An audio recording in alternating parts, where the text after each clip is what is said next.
mund t'ja dalim.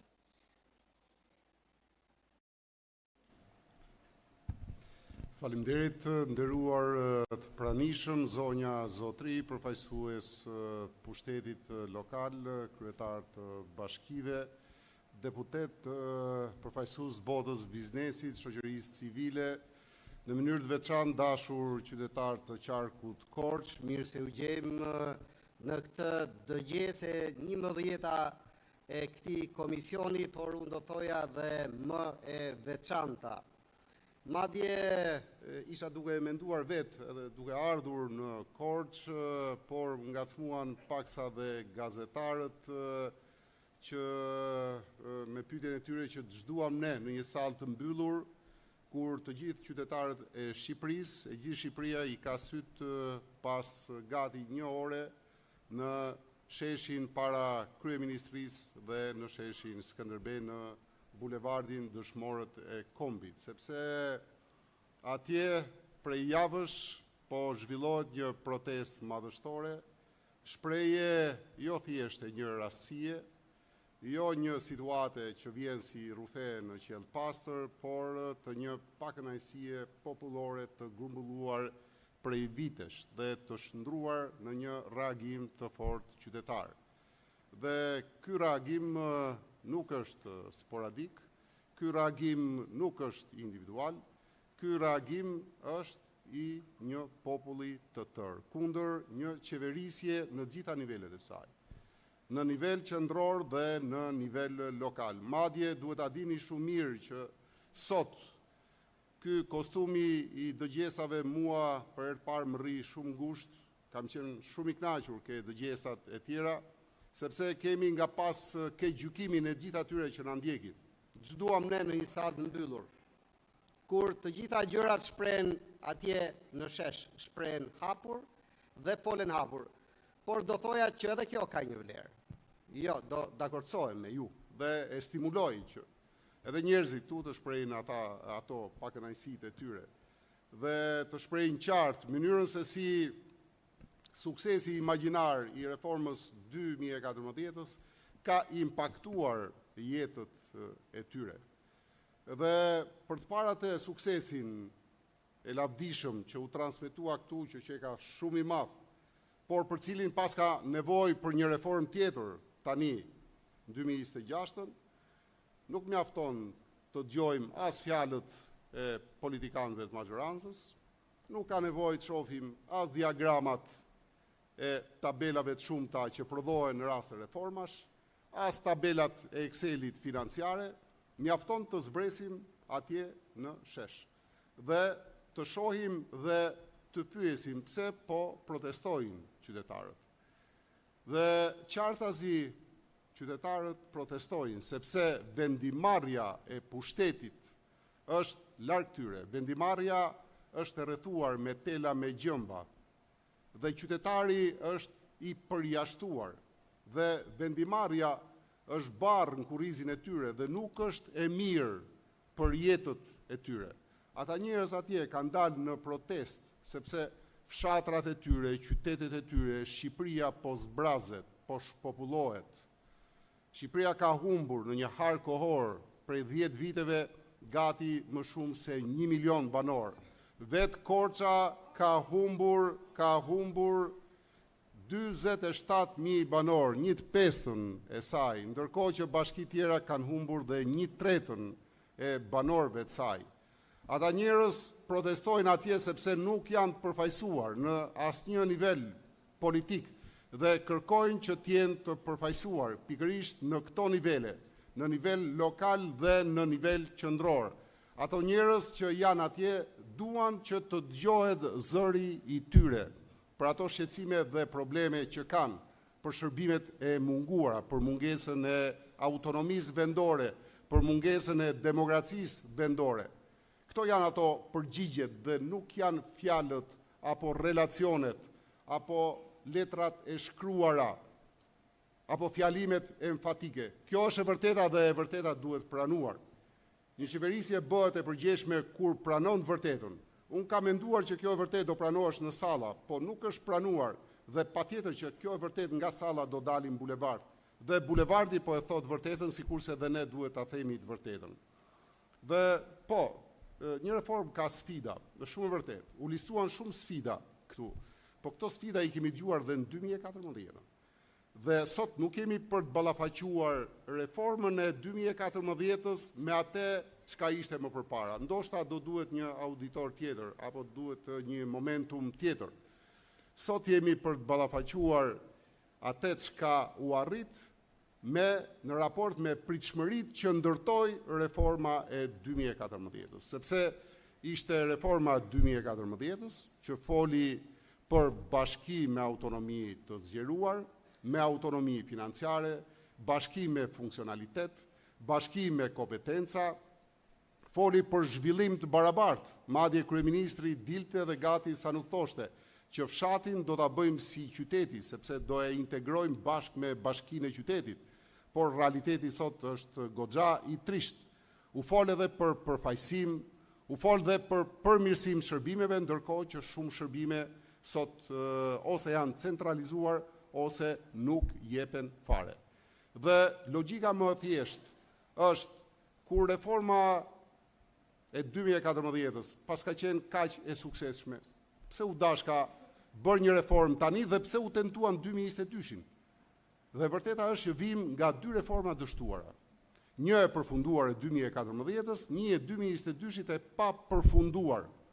Dhe kjo reformë qartazi duket që është një reformë e paragjykuar, një reformë e paracaktuar, sepse midis sfidave, sfida kryesore këtu është territori.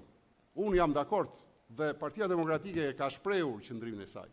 Jemi shumë dakord që t'i japim më shumë kompetenca bashkive, si mjete kryesore, t'i japim funksionalitet, t'i japim autonomi financiare bashkive. Po, dhe t'i japim dhe fuqi njësive administrative.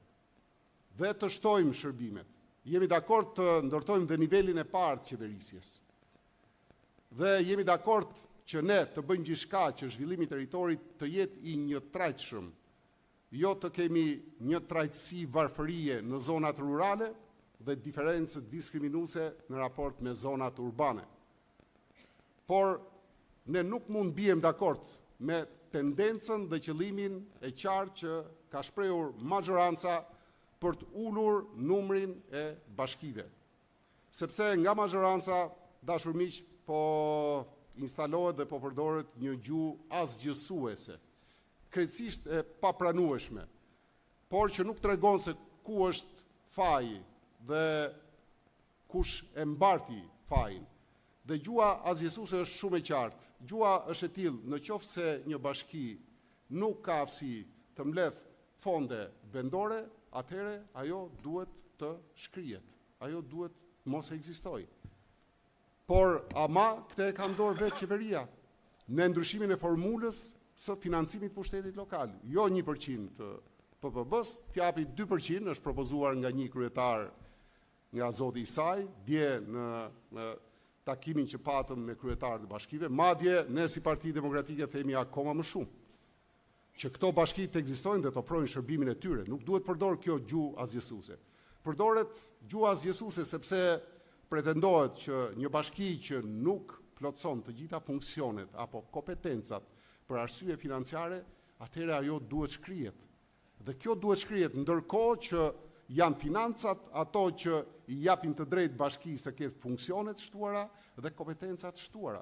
Pra, është vetë qeveria ajo që mund ta bëjë një gjë të tillë. Dhe gjuha asgjësuese përdoret kur thohet në qoftë se nuk ka kapacitete, nuk ka inxhinier, nuk ka arkitekt, atëherë kjo bashki duhet të ekzistojë. Ndërkohë, cili është realiteti? Realiteti është shumë i thjeshtë. Janë dyfishuar punonësit e bashkive, me njerëz patronazhist, me njerëz që fusin kartën në bankomat dhe nuk dinë se çfarë pozicioni kanë bashki. Ndërkohë që sot ata që realizuan 2014-ën ankohen se nuk ka burime njerëzore, nuk ka kapacitete dhe për këtë arsye u dashka të shkrihen. Vetë kanë shkaktuar pasojën dhe vetë përcaktojnë edhe zgjidhjen në një formë akoma më drastike. Dhe për më tepër, dhe ajo që është më trishtuese, gjuha asgjësuese përdoret sidomos në momentin kur flitet për demografinë. atje ku njerëzit kanë ikur, atje s'duhet të ekzistoj pushteti vendor. Duhet shkrihet dhe njësia dhe bashkia, sepse njerëzit kanë ikur. Kush i përzuri njerëzit? Kush i largoi? Mungesa e përfaqësimit, mungesa e shërbimeve dhe pikërisht mënyra si u realizua reforma e 2014-s që përfundoi si loja e kungulleshkës, që këtu ju e dini shumë mirë. Pse 47 ishte në fillim, e bëjmë 61 dhe brenda 24 orëve nga 47 bashki u bën 61 bashki.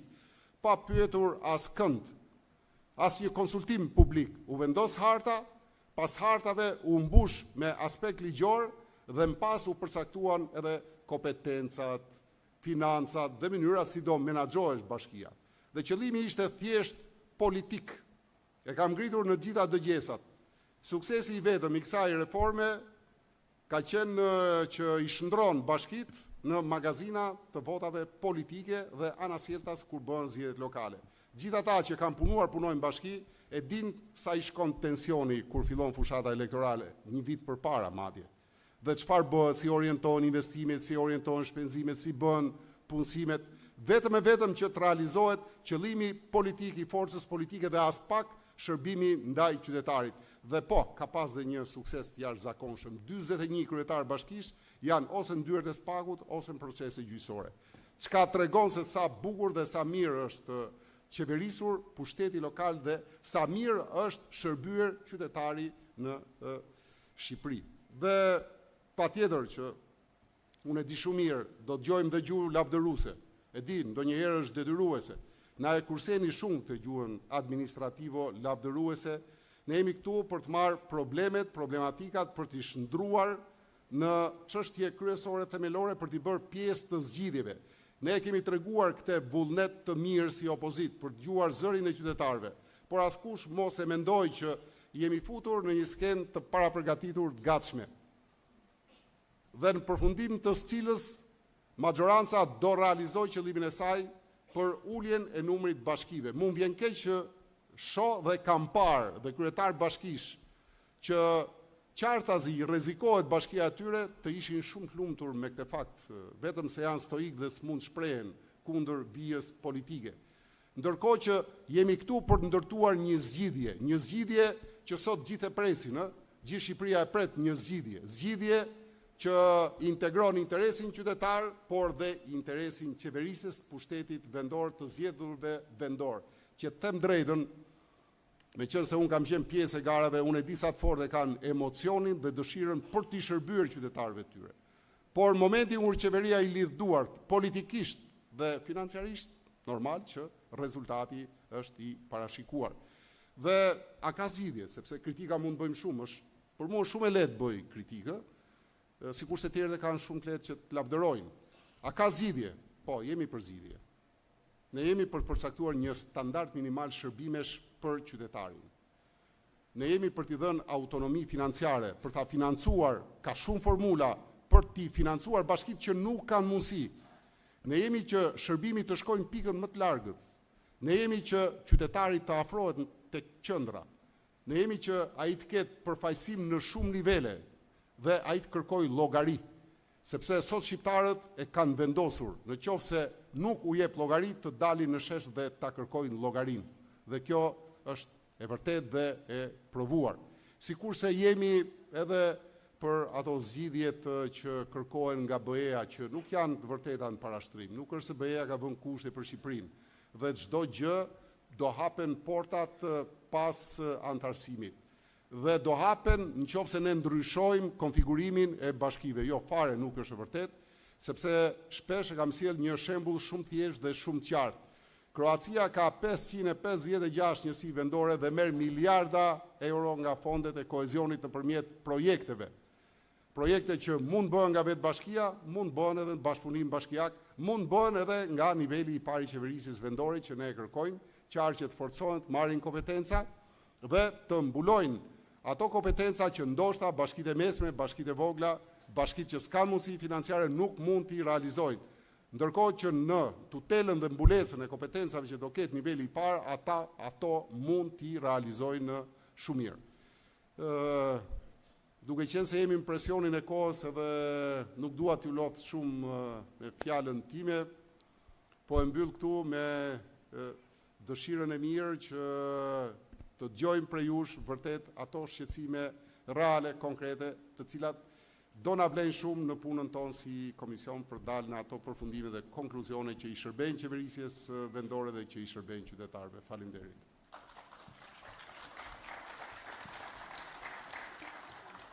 Faleminderit zoti Mazniku, faleminderit zoti Boçi. 2 minuta më shumë mund t'i përdorni në fund në konkluzionet e këtij takimi. Çelim tashmë dëgjesën publike. Zërat tuaj do doja t'ju kujtoja që mënyra se si është konceptuar kjo dëgjesë është jo në formën e dialogut, por në formën e të dëgjuarit. Komiteti dhe ekspertët janë këtu për të dëgjuar veçanërisht sugjerimet tuaja për t'i bërë gjërat më mirë. Në fund të kësaj dëgjese, 2 bashkëkryetarë do mund të ndajnë edhe konkluzione paraprake bazuar në opinionet tuaja. Tematika e parë është ajo që lidhet me qeverisjen dhe territorin. Siç e dini, reforma administrative dhe territoriale me një kohështrire nga 2014 deri në 2017, pasi ka qenë vërtet strukturore, ndërtoi bashki më të mëdha, por edhe një model qeverisjeje, siç është ai me qarqe, bashki të mëdha dhe njësi administrative. A ka funksionuar ky model qeverisjeje? A ka një formë tjetër që ju do doni t'ja sugjeronit komisionit për një rikonfigurim të modelit të qeverisjes? Veç kësaj, reforma ka synuar njëkohësisht të shmang pa barazit në territor, një qytetar të shërbehet njësoj në çdo cep të Shqipërisë. A janë shmangur këto pa barazi? Çfarë mund të bëjmë më mirë në lidhje me pa barazit në territor?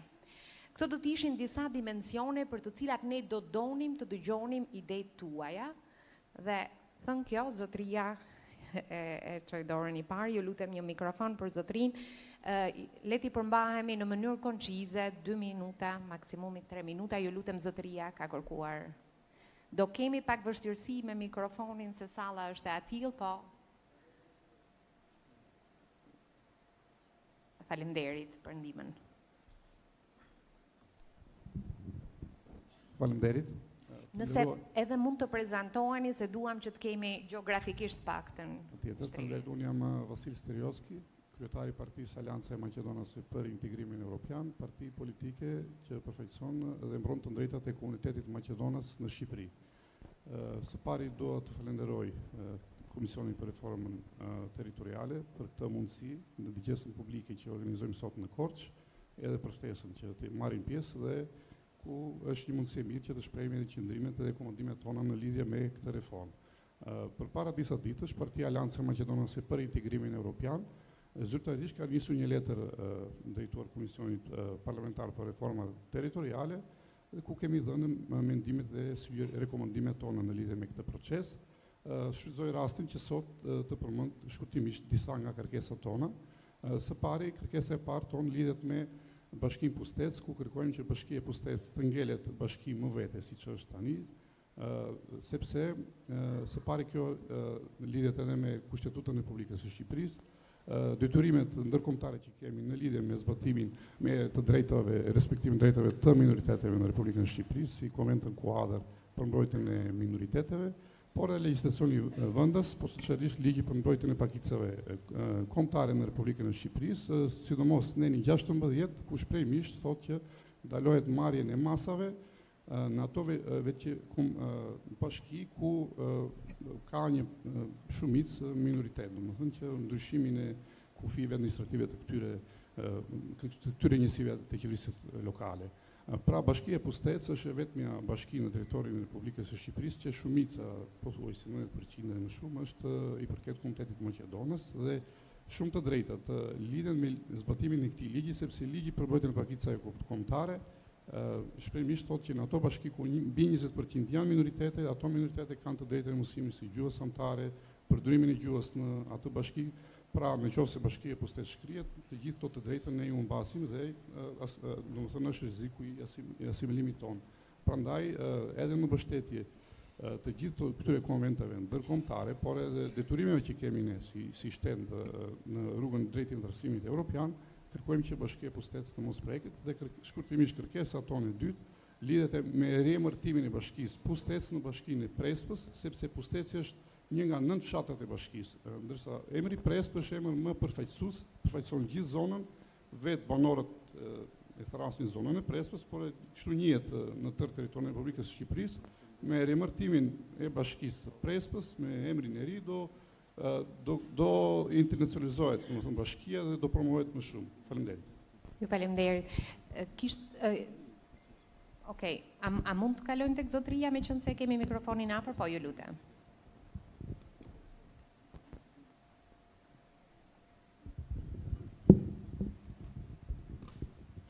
Vladimir Kello, Bilisht, Bashkia Devon. Antari Këshillit Bashkisë, antari Këshillit Qarkut, por sot këtu po vi si përfaqësues i shoqërisë civile. Dhe komisionit të posaçëm i është bërë një peticion nga ana e gjithë popullit të rrethit Devollit, Bashkisë Devollit. Nuk e di, më shumë i pyes të dy bashkëkryetarët që e kanë para apo jo, dhe unë në emër të gjithë popullit Devollit, dhe këtu nuk ka ndarje, nuk e di në bashkitë e tjera, por në bashkinë e Devollit nuk ka ndarje për sa i përket reformës administrative. I gjithë populli i bashkisë Devollit është unison për të mbrojtur atë çka është arritur që të jetë një bashki më vete dhe më përpara një rreth më vete. Kërkesa e gjithë popullit është që dëgjesa publike, përderisa themi publike, të bëhet në Bilisht dhe jo në Korçë. Nuk e di, i pyes të dy bashkëkryetarët, a mund të realizohet, dhe ne të jemi si dëgjues në një mendim dhe mund të japim në bazë qarku, por kërkesa e popullit Devollit kjo është. Po. Do realizohet. Dakor tini zoti Masnikur. Patjetër, po. Është diskutuar edhe në U dakordsuam që do kemi në fund një konkluzion për që ta bëjmë. Derisa themi teksa bëjmë dëgjesën atje jepni mendimin tuaj për sot. Dëgjesë publike, unë dhe i gjithë popullit Devollit e koncepton që bëhet në vendin e tij, në shtëpinë e tij, jo në shtëpinë e komshiut. Po. Se vetëm ajri nga ka mbetur pa e sjellë në Korçë. Dakor. Faleminderit. Faleminderit. Do kërkoja mirëkuptimin tuaj që bashkëkryetarët të mund t'i përgjigjen pyetjeve në fund në mënyrë që të kemi mundësi që të dëgjojmë sa më shumë. Po, zotëria atje në qendër, shkojmë pak më lart.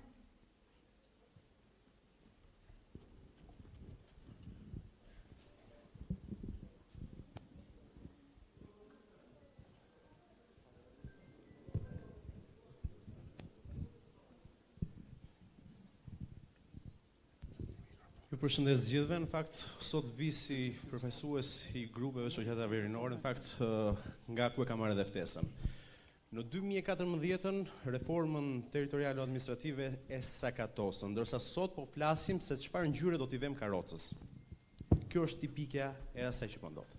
Parimi i subsidiaritetit nuk kupton që të shkojë shërbimi tek vetë qytetarët të cilët janë në zonat më periferike. U premtua në 2014 që nuk do quheshin më fshatar, po do quheshin qytetar pas ndryshimit, por përsëri, për sa i përket shërbimeve të munguara, një qytetar i Pogradecit, i Mokrës, një qytetar i Devollit, një qytetar i Kolonjës, i Maliqit, të gjithë sot janë të pabarabartë në marrjen e shërbimeve. Detyrohen për të marrë një shërbim administrativ të zbresin në Bashkinë Qendër, jo në njësitë administrative në shumicën e rasteve, sepse nuk ofrohet ky shërbim. Nga ana tjetër, detyrohen të shkojnë edhe në institucione të tjera të linjës. E ka një shprehje shumë bukur e kryetari i Pogradecit, peshku në Pogradec, ndërsa drejtoria në Korçë, ndërsa tani shpresoj që do zoti mos bëhet Pogradec dhe kryetari në Korçë, se dhe mund ndodhi, sipas kësaj, por duhet gjykohet. Unë e kuptoj që sot e gjithë salla është mbushur nga dy mekanizmat. Mekanizmat e opozitës nga njëra anë dhe mekanizmat e pushtetit. Qytetarët janë jashtë. Nëse doni të flisni për sa i përket reformave, është mirë të paktën gjysmë të keqes që reforma është politike, po të paktën dëgjoni mendimin real të qytetarëve. Të paktën në seancat e radhës se nuk i njoh shumë mirë unë, i njoh se prandaj punoj këtu. Punoj, i shoh, mos u prekni kaq shumë, s'është problem. Për të vazhduar më tej, do të doja pa dyshim që të shihej eficienca e administratës, jo numri i bashkive. Nëse do të rritej eficienca e administratës, ne do të shihnim që do të kishim më shumë produktivitet. Por po ndodh e kundërta. Numrat janë rritur, administratat mund të shohim nga 2013 dhe në vazhdim janë 2 fishuar, 3 fishuar, ndërsa koha administrative për të marrë një shërbim, po ashtu është 2 fishuar dhe 3 fishuar. Popullsia nga ana tjetër është ulur, ju e thatë, por duhet të theksohet nga u gjet armiku, pak në ditën e dieshme, popullsia është larguar nga rrjetet sociale, nga media. Kështu që të gjejmë një armik tjetër që mos e fragmentizojmë për ta ndarë si tort qarkun në zona influence dhe zona votash, si majtas dhe djathtas. Nuk na intereson fare pjesa politike, na intereson pjesa qytetare dhe pjesa e marrjes shërbimeve. Faleminderit. Faleminderit. Po, zonja, t'japim edhe një zonjë. Po, zonja, ju lutem.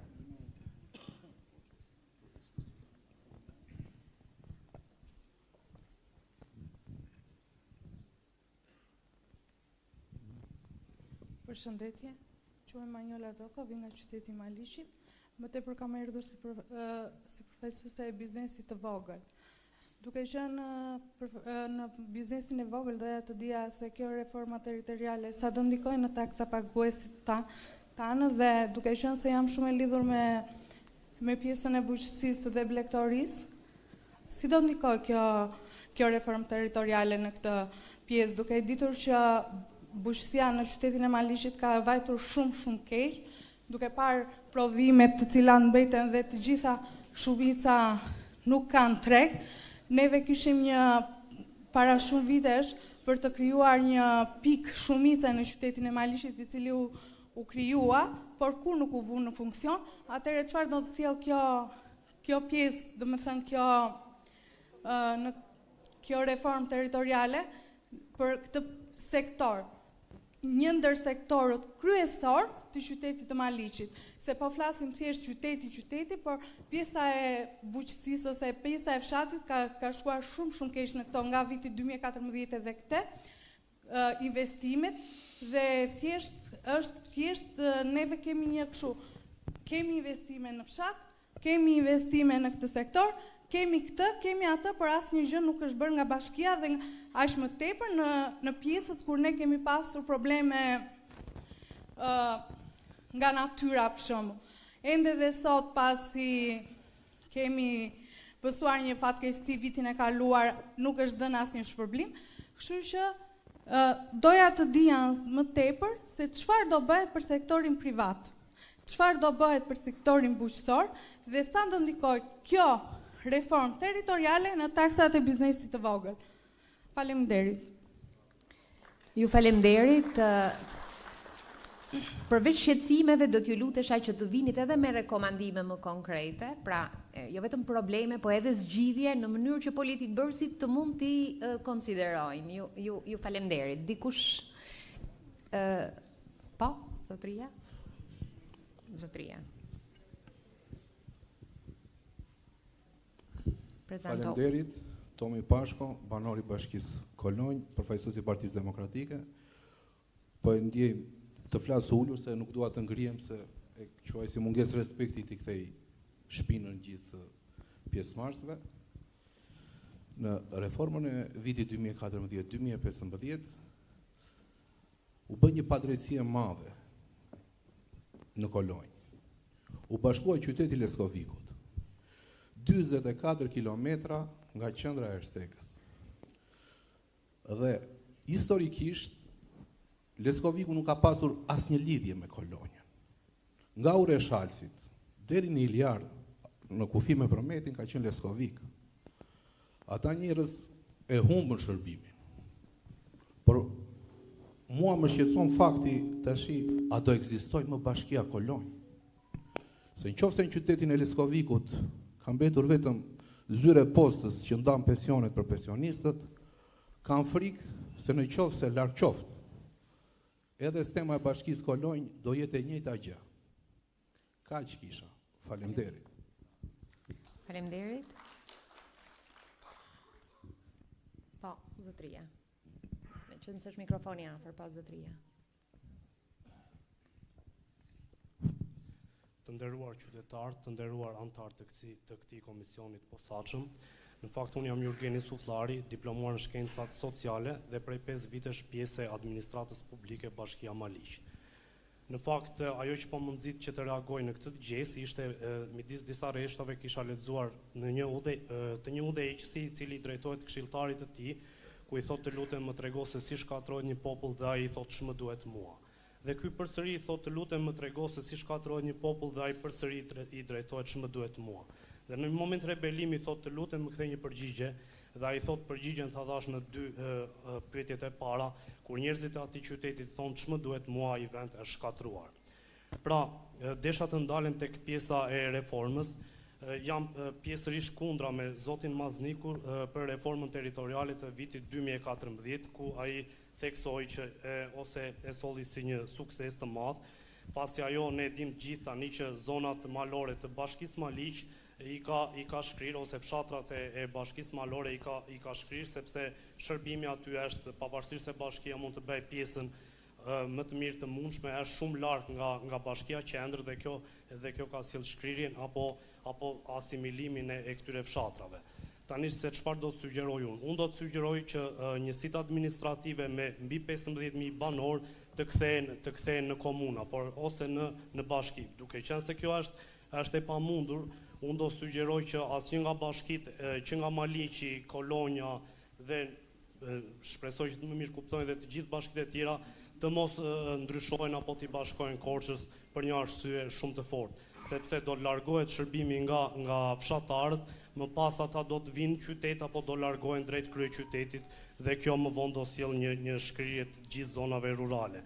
Pra, unë do t'ju lutesha shumë që ta merrni shumë seriozisht këtë reformë, sepse një gabim shumë i vogël në këtë reformë atëherë do ta shkatërrojë të gjithë Shqipërinë. Dhe unë jam shumë koshient për këtë që po them, dhe mbas 5 vitesh, jo mbas 10 vitesh, ne do detyrohemi që Korçën t'ja bashkojmë Kosturit dhe po Gradecin t'ja bashkojmë Strugës, sepse të gjithë ne po shkojmë të bëjmë shpenzimet tona në Kostur apo dhe në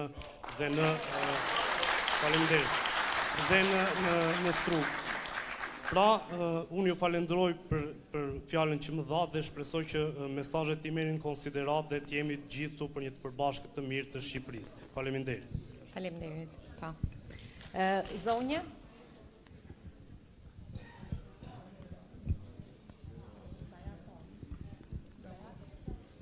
Përshëndetje të gjithëve, Ermira Jashiku, Universiteti Korçës, Departamenti Gjeografisë. Qeverisja vendore është niveli i administrimit publik që funksionon më afër qytetarëve dhe ka përgjegjësi në ofrimin e shërbimeve publike, në përfaqësimin lokal, zhvillimin ekonomik dhe social të territorit. Pra, thelbi i saj është shërbimi ndaj qytetarëve dhe pjesëmarrja e tyre në vendimarrje, ku përfituesit kryesor duhet të jenë qytetarët, komunitetet lokale, bizneset lokale. Unë jam lindur dhe jam rritur në Devol. Pas studimeve të mia jam rikthyer dhe kam ndërtuar jetën time përsëri në Devol dhe njoh shumë më mirë realitetin në këtë bashki. Ndaj e ndjej dhe dua të flas pikërisht për bashkinë Devol. Së pari, sa u përmirësua cilësia e jetës nga reforma administrative e vitit 2014. A ka ndonjë studim nga opinioni publik në lidhje me përmirësimin e jetës gjatë kësaj dekade?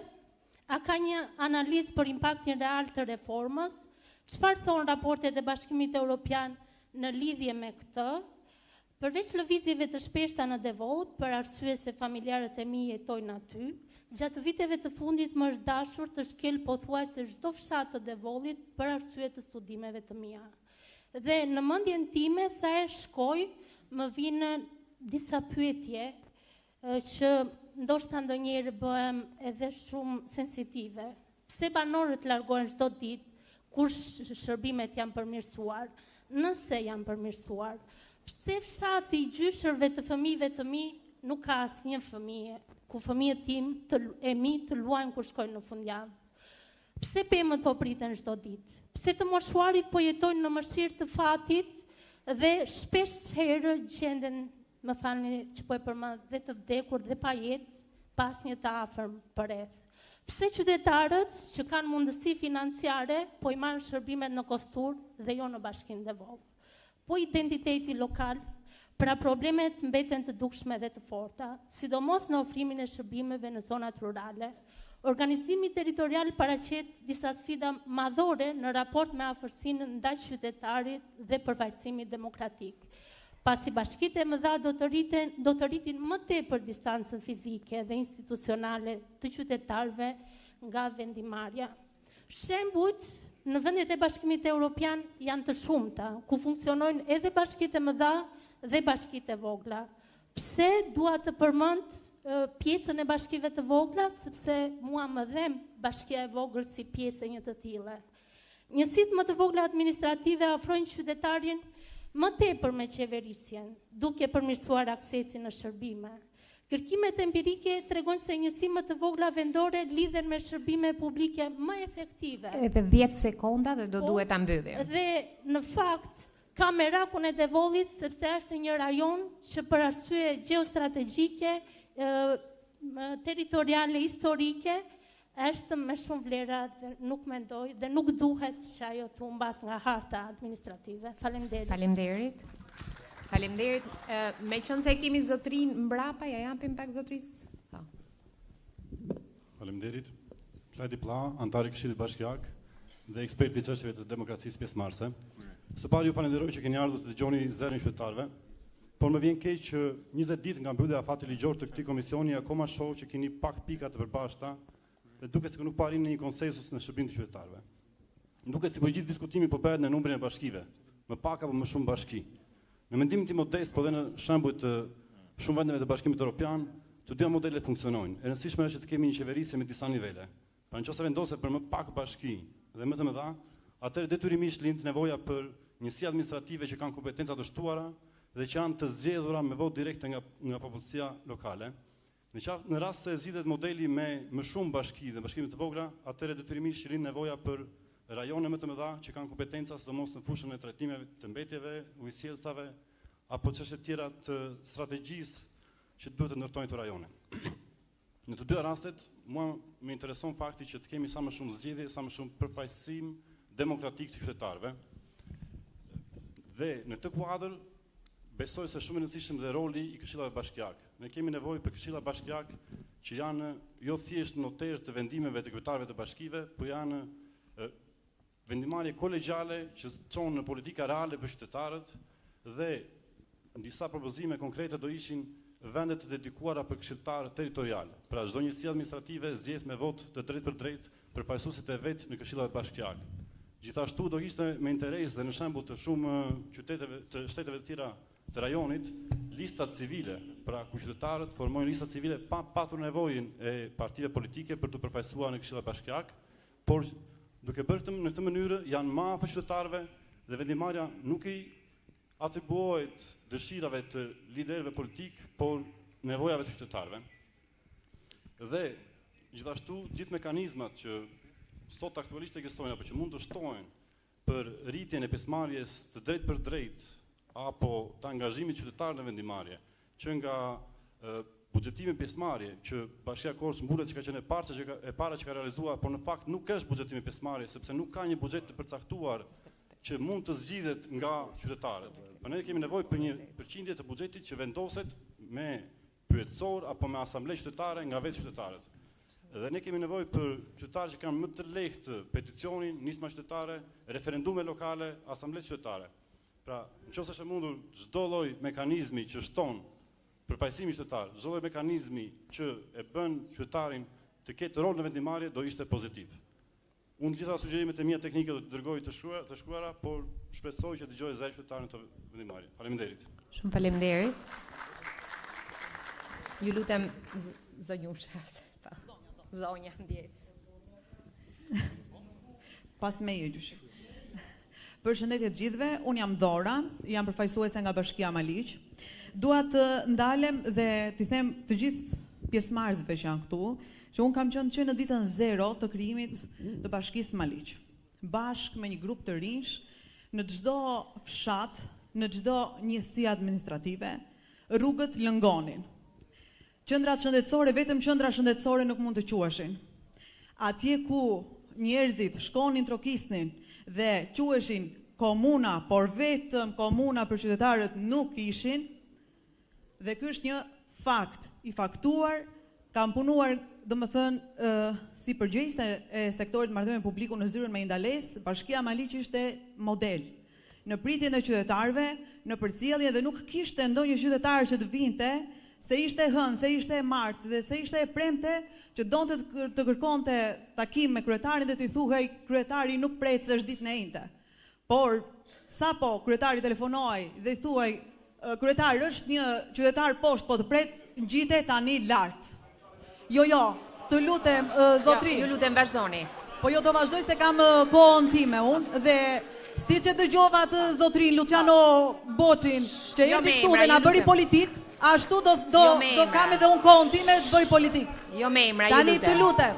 Tani të lutem. Jo me emra, ju lutem. Mos mu drejtoj me gisht mua se unë nuk po të drejtoj ty zotri, unë po tregoj të vërtetën. Politik këtu mos hajdeni dhe të na bëni, se rrugët lëngonin, se qendrat shëndetësore lëngonin, edhe Bashkia Maliq, ju lutem, duhet të qëndroj se është një bashki model.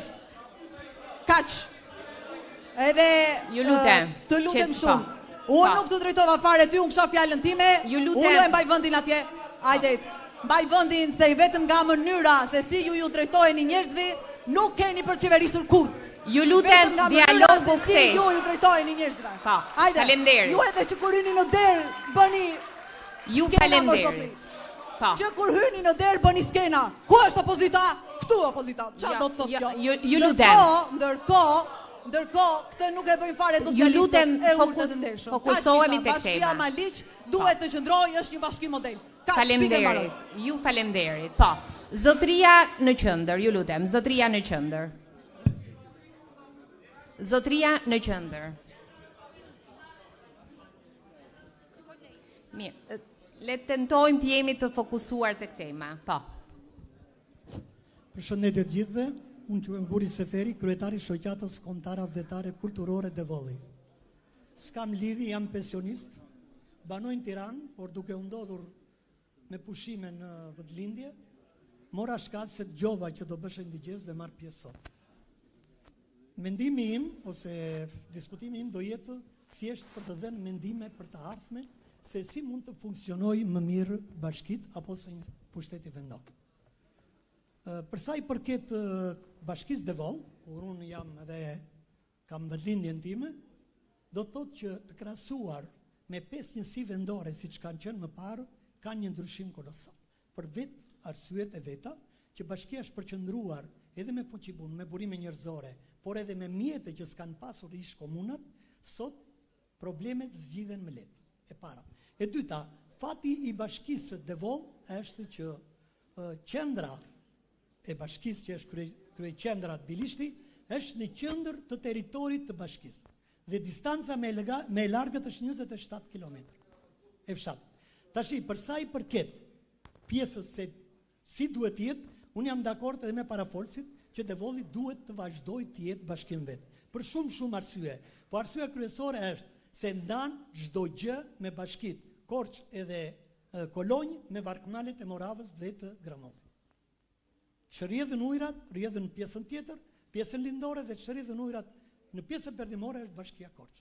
Atëherë, për sa i përket funksionimit të ardhmes, dhe unë dua të falenderoj këtë dëgjes që bëjnë, qoftë edhe përfaqësuesit e majorancës apo dhe të opozitës, por edhe nismat që kanë marrë për të dëgjuar zërin e qytetarëve, dhe për këtë unë do isha dakord që ashtu siç tha një parafolës, që kjo dëgjes të bësh edhe në çdo njësi vendore, jo vetëm këtu në qark, por do të thosha këtë që dy gjëra në të ardhmen, e para duhet të delegohen kompetencat që sot nuk i kanë bashkit.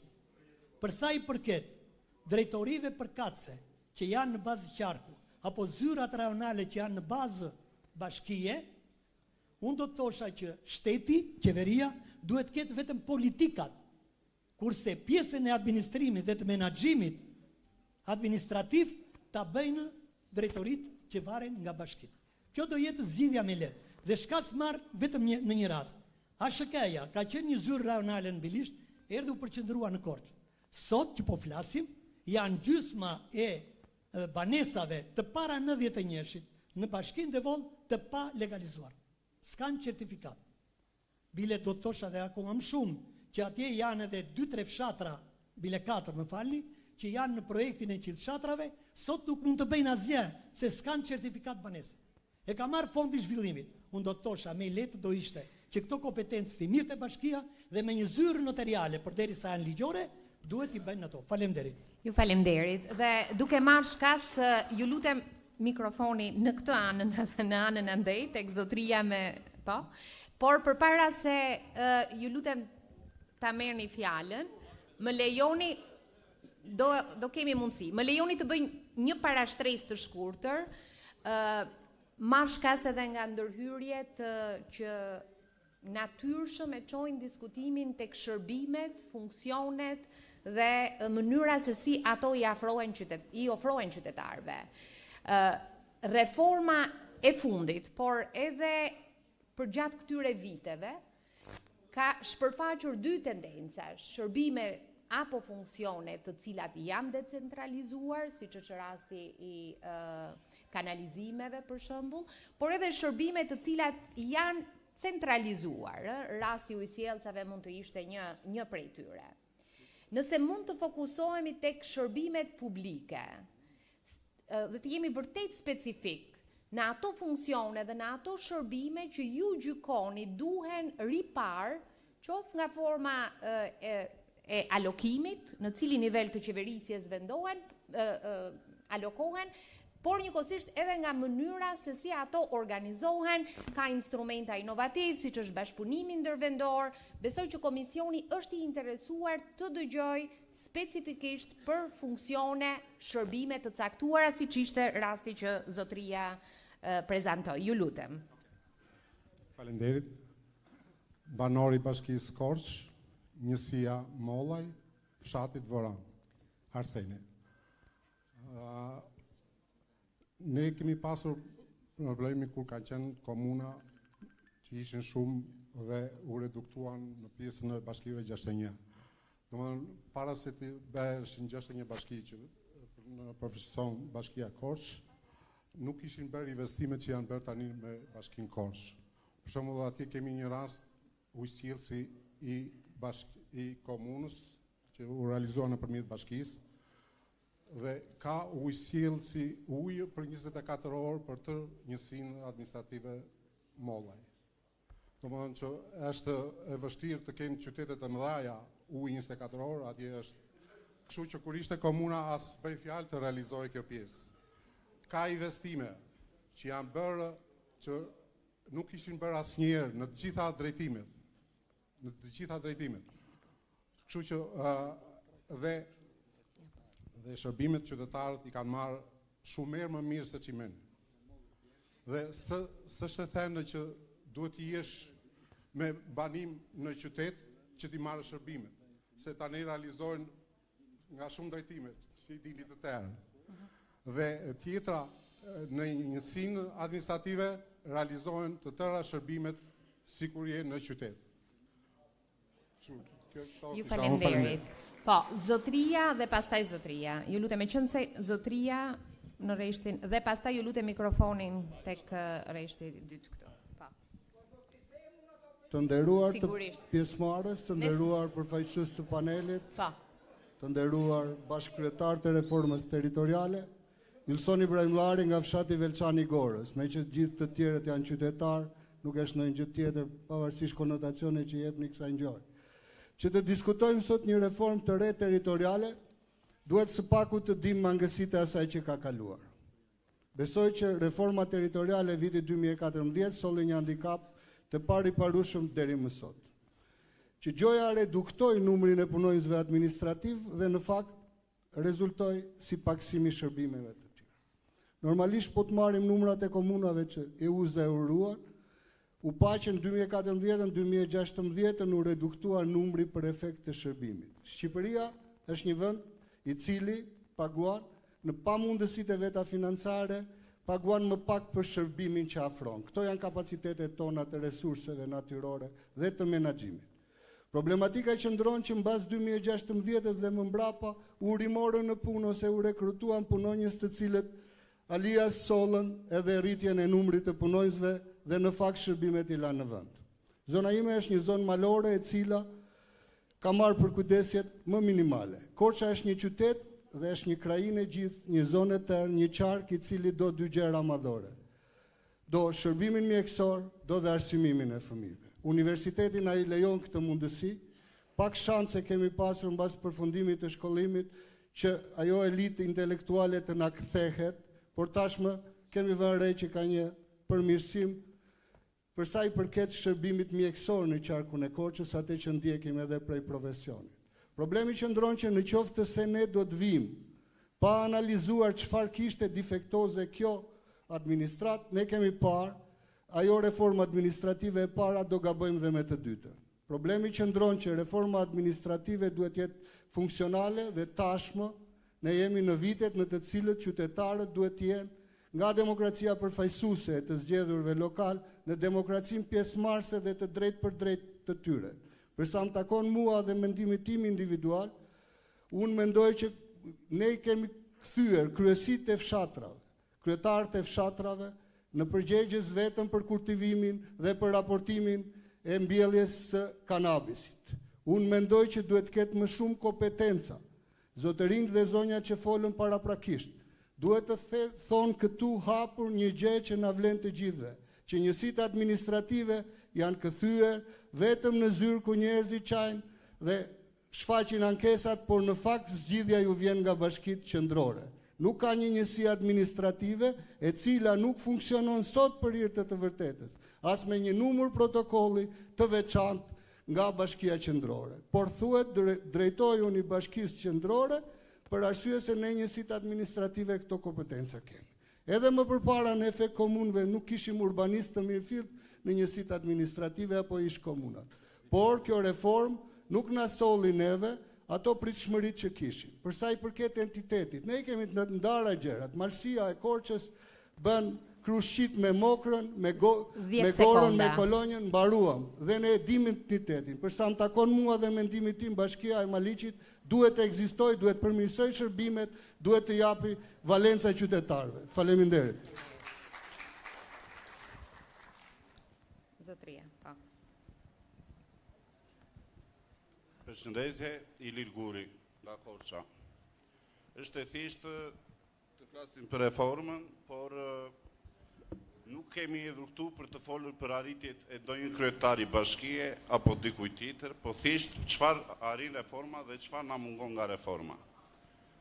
Për shembull, unë dua të bëj një pyetje fare të thjeshtë. Sa të varur jemi ekonomikisht ne qytetarët e Bashkisë Korçë, jo nga Bashkia Korçë, por nga fondet e qeverisë.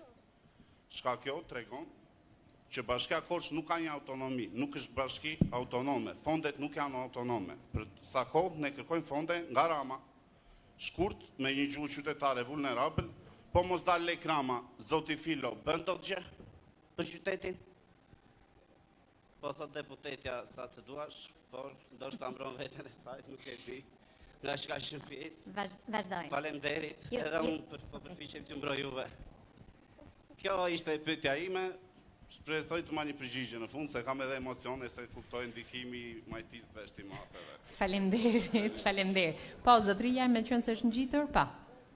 Harito Zoto, qytetar korçar, në lidhje me një pyetje që i bëhet zonjës më përpara, një zonjës parafolse, po them diçka konkrete, për pjesën se si mund të administrohesh ose si për pjesën se si mund të funksionojë, ja bët juve pyetjen zonjës nga Maliqi. Nuk është një qendër, janë 4 qendra që janë në rrethin e Korçës dhe kanë qenë fillimisht, ka qenë një projekt, ka qenë për pjesën e popullsisë ose për pjesën e fshatrave që të bënin shitjen e produkteve. Nuk ka funksionuar asnjëherë. nuk kanë funksionuar sepse nuk ka departamente dhe nuk ka një orientim, asnjë nuk kanë pasur një orientim, dhe këtë që po them unë e di 3 pjesa e fshatit dhe të gjithë ata që kanë prodhime dhe tokat, që asnjë nuk ka funksionuar, ka qenë thjesht një treg, por jo me departamente, jo me një menaxhim dhe jo me një mbledhje dhe me një shitje produktesh, qoftë në tregun vendas, qoftë në tregun e huaj. Mendoj që si mund të bëhet më mirë? Patjetër, zgjidhja kjo është, duke qenë me departamente, duke bërë një projekt sa më të mirë, që të ketë një menaxhim, të kenë ose qoftë edhe një zyrë ose një drejtor, ose më saktë është një menaxher thjesht që të bëj mbledhjen e produkteve dhe jo të funksionojë thjesht si treg. Sepse vetëm kështu ka funksionuar dhe sot që flasim ato kanë vite që janë të mbyllura. Faleminderit. Edhe diçka tjetër në lidhje me celularin, si është lejohet celulari për të përdorur, sepse zotrinët e përdorën si shumë, kur foli zoti Luciano, besoj që e dëgjoj shumë mirë zoti Mazniku. Zoti Mazniku vetëm telefonin ka përdorur. Apo ka vlerë për të Jo, nuk e shënuar. kemi pjesë të rregullores. Jo, sepse arsimin 9 vjeçare kemi të gjithë dhe ligji juaj është që në shkolla nuk lejohet dhe është e mirë, shumë e mirë. Mbaj shënimun, pa më. Okej, dakor. Kam dëshirimet për ty që të kthej përgjigje. Okej, dakor. Faleminderit. Ju faleminderit, zotria, ju lutem. Pa, faleminderit.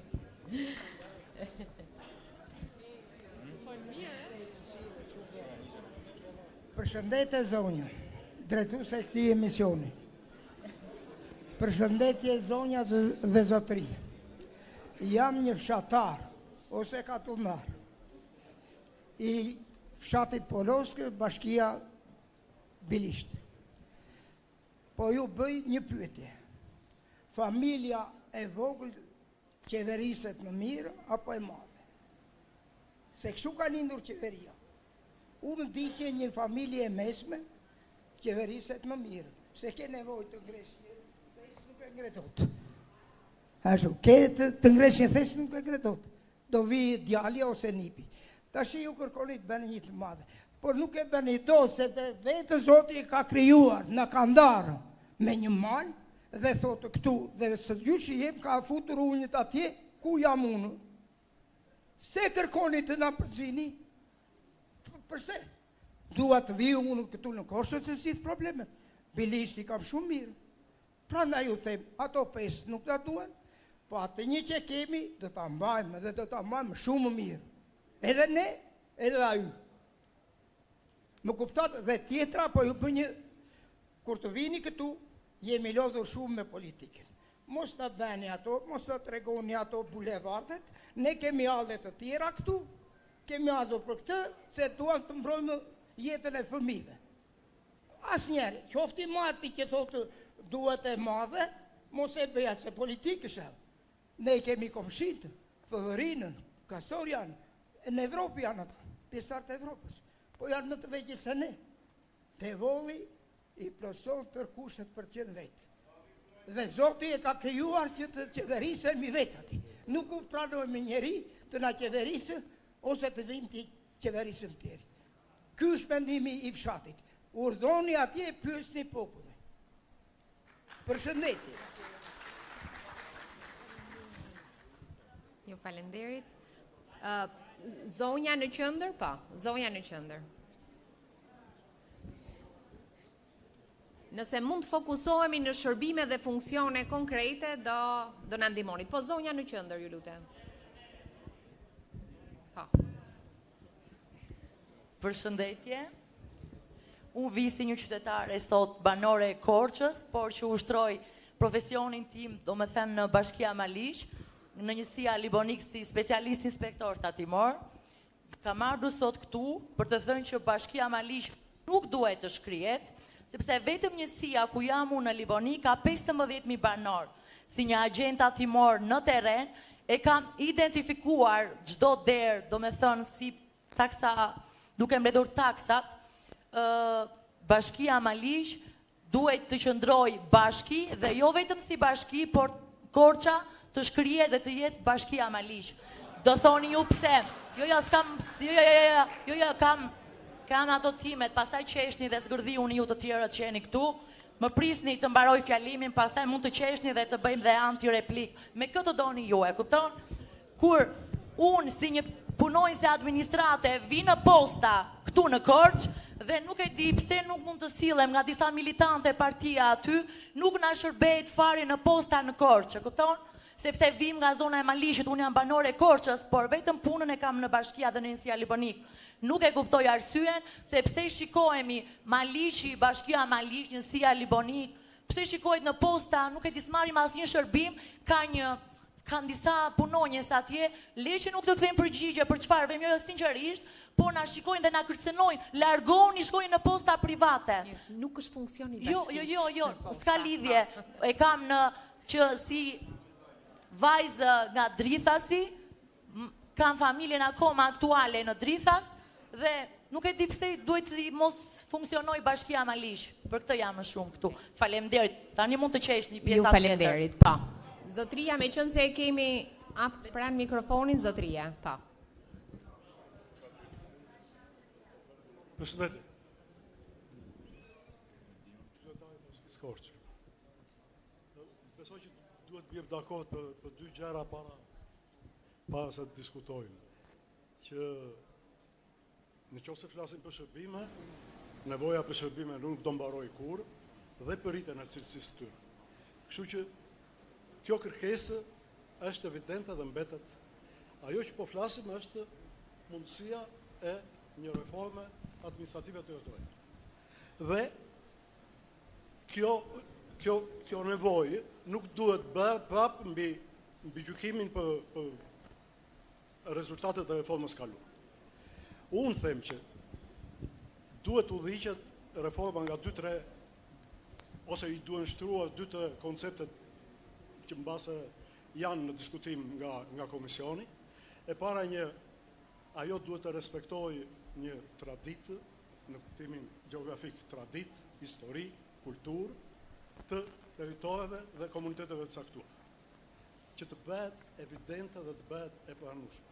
E dyta, duhet të reflektoj një projekcion ekonomik për 10, 15 apo 20 vite të ardhshme.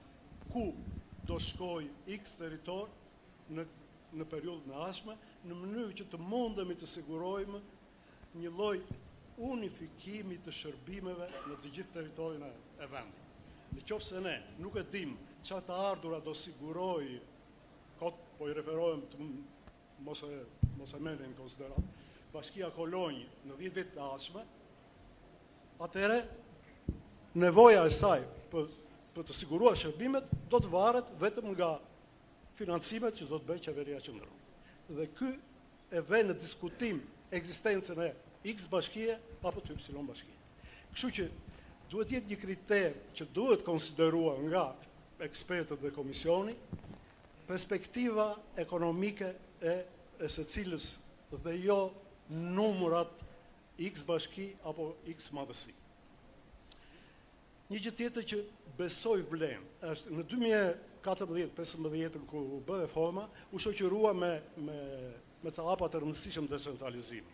Juve i përmendët, Albona, ishin 5 funksione që vazhdojnë të thuhet funksione të transferuara, në fakt ato janë funksione evidente të bashkive, dhe në konsideratën time, me aq sa unë njoh zhvillimin dhe atë transferim, ato funksione e kanë arritur cilësisht efektivitetin e tyre në krahasim me kur ato administroheshin nga qeverisja qendrore.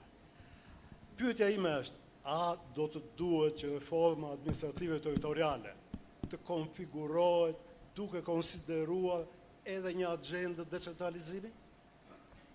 Duhet të shkojnë ato, duhet të ndihmojnë njëra tjetrën? A i fuqizon decentralizimi bashkitë e supozuara që do të krijohen? Dhe e fundit që kam është... Duhet ta përmbyllim, ju lutem. E fundit që kam është që ata njerëz që janë bashkëqytetarë ose të tjerë që janë marrë me punë të pushtetit vendor, dini që bashkitë mbështeten nga qeverisja qendrore me një transfer të pakushtëzuar, e cila llogaritet me një formulë. Do të ndryshojë kjo formulë dhe do të gjendet një mekanizëm që do të sjellë nevojat e bashkive në raport me mundësitë që ato kanë dhe t'i unifikojnë. Faleminderit. Faleminderit dhe në fakt ju lash disa sekonda më shumë sepse do duhet që të kalojmë në tematikën e tretë që lidhet në fakt me financat vendore. Ju më mirë se unë e bët parashtresën për financat vendore, ju dëgjuat nga të dy bashkëdrejtuesit aspekte që lidhen me sistemin e ekualizimit, me financimin e bashkive, a janë sot të financuara bashkit dhe a do ketë mundësi për të riparë mënyra e financimit të tyre. Shkojmë basa atje në fund me qënë se nuk kemi marë, po, ju lutem prezantoni. Përshëndetje, Vangel Nasi, kryetari njësisë Drenovë. Do t'i bie shkurt, nuk do t'a zgjat, nga reforma e 2014-ës, mua më duket se administrata ka ecur shumë kur ishte, edhe i falenderoj edhe bashkinë që ka dhenë fonde për të krijuar gjëra shumë të mira, janë rregulluar rrugë, janë rregulluar kanalizime, e shumë gjëra të tjera. Në Vareza ku mbinte bari nga 2 metra, administrata ka gjetur një mënyrë që eficiente edhe pastrohet çdo gjë. Vetëm do thosha që këto administratat të ketë investime pak më të mëdhaja se munden ta bëjnë në territorin ku ato mbështesin. Këto kisha, ju faleminderit. Faleminderit. Po, a mund të shkojmë në fund që t'ja japim mundësinë edhe qytetarëve, ju kërkoj ndjesë. Po, në fund, një zotëria atje, po. Përshëndetje. Jam i banor i fshatit Bullgarisë. Do të bëj disa krahasime me komunën dhe me njësitë vendore që janë tash. Kur ishin komunat, bëhej shumë më pak punë se sa bëhet tani. Duke filluar që nga dritat që s'kisha asnjë ndryqus, nga pastrimi i plerave, nga asfaltimet që bën bashkia, gati për vit ka bërë, plus pasaj në bujësin, kanalet Kulluse ishin 20 vjet pa pasuar. Me reformën që u bë, janë pasuar të gjitha kanalet dhe vazhdojnë pasohen në çdo 2-3 vjet pasohen kanalet. Vaditja është gjithë fshati Bullgarisë është i mbush me ujë, vaditet e gjithë toka është e vaditshme. Kaq kisha faleminderit. Faleminderit. Po, edhe zotëria atje dhe pastaj rikthehemi. Po. Përshëndetje. Më vjen mirë që kemi edhe këto dëgjesa publike, të dëgjohet edhe zëri i fshatit. Unë vi nga Dërsniku dhe nuk kam lëvizur asnjëherë dhe kemi përvojë me ish komunat. E para nuk bësh asnjë gjë. Tashti me këtë reformën e 2014-ës u bën shumë gjëra të mira, si rrugët e parcelave, se ne i shkelim për ditë, si dhe kanalizimet, si dhe me ura, me tombina, si që themi neve, dhe jemi shumë të kënaqur. Më vjen keq për njerëzit që erësojnë të gjitha gjërat edhe nuk thonë ndonjë llaf të mirë. Na janë bërë edhe ujësjelsa, edhe me vadipjen jemi shumë të kënaqur, dhe me shërbimet publike shumë të kënaqur. Edhe reforma të bërë. Ju faleminderit. Nëse mund fokusohemi tek financat vendore, zonja ma ka kërkuar disa herë, 2 zonjat këtu. Po, ju lutem, kemi një mikrofon. Dhe nëse mund të fokusohemi tek financat vendore.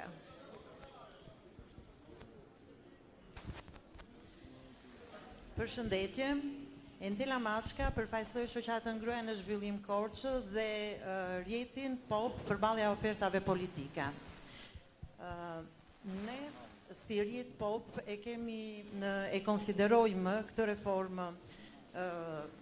reformën administrative territoriale, mendojmë se duhet të mbështetet kryesisht një nga kriteret thelbësore duhet të jetë sa shërbime afron shërbime më të mira për popullin.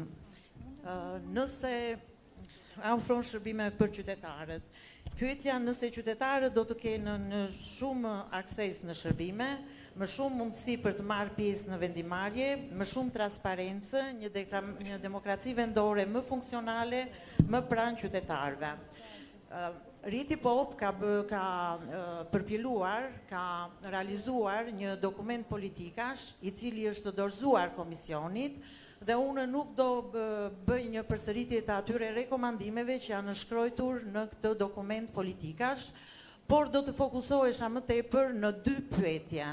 Pyetja e parë është, pas një dekade 10 vjeçare, pas reformës territoriale të vitit 2014, a do të botoni ju, a do të publikoni një raport mbi analizën e kësaj reforme dhe rezultatet e të cilës të merren për bazë në hartimin e reformës së re territoriale.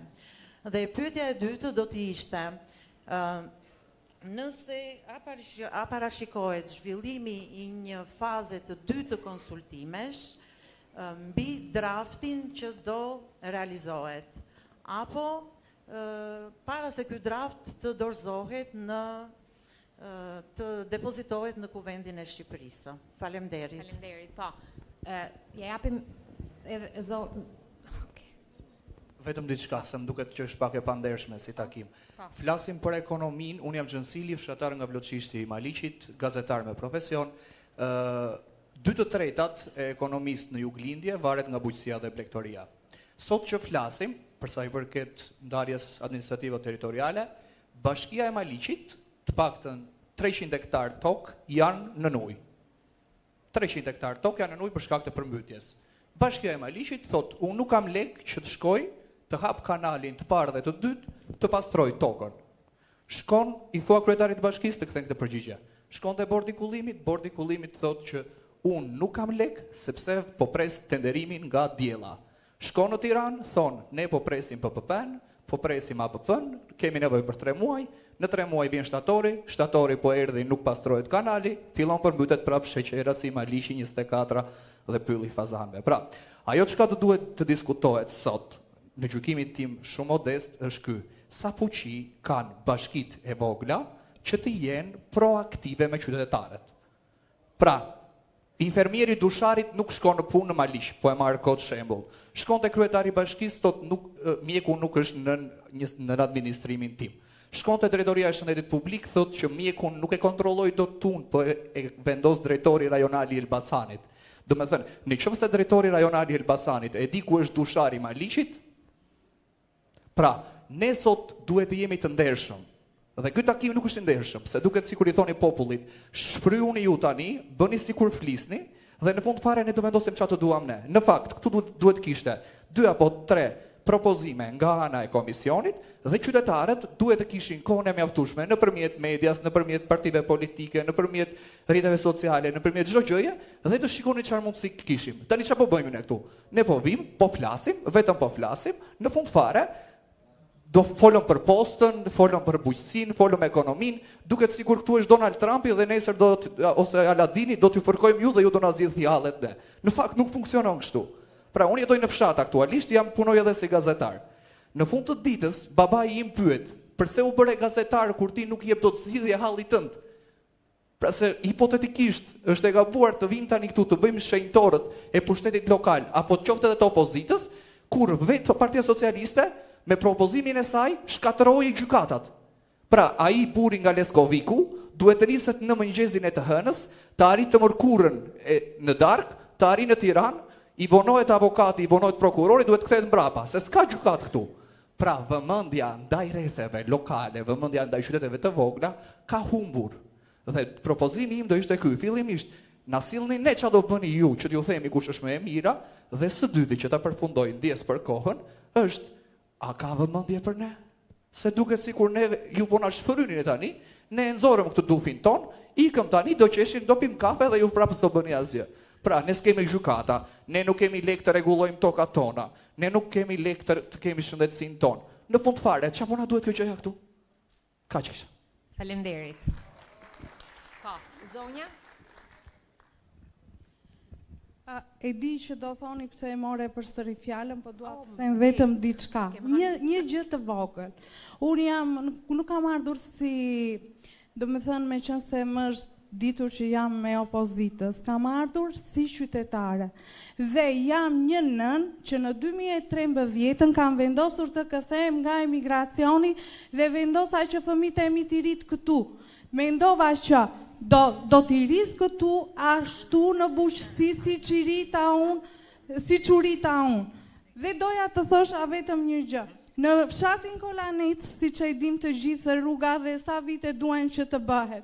Pas nesër është një festë në fshatin Kolanec dhe jani të shikojmë se si do në gjitemi. Në datën 5 korik festa e qershive, e cila a do ketë dhe qershi. Do e përmbyllim sepse ishte... 2 minuta, vetëm një sekund. Një sekund. Dhe pastaj, do atë të them, edhe një gjë. Me qënë se këtu kemi drejtoreshën e arsimit, përse shkolla në Kolanec u mbyll, a mund të jepet një përgjigje. Dhe e dyta, unë vi nga një fshat si Dishnica, zotria këtu, thaj nga komuna e Bullgarecit, që është sistemi kullues super, sistemi vaditës. Unë kam 12 lym që i punoj në fshatin Dishnic, dhe shkonte para shumë vitesh për të vaditur deri në fshatin Shamol, kurse sot me zi i qojmë 2 parcela në nxade ujin.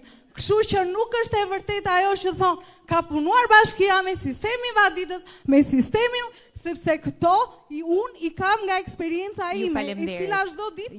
Ju falemderit. Po, në fakt koha e parashikuar për këtë dëgjes ka mbaruar. Unë në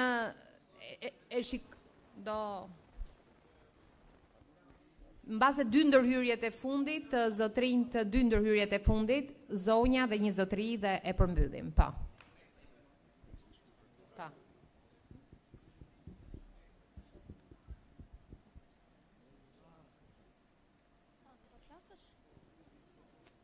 Ju lutem.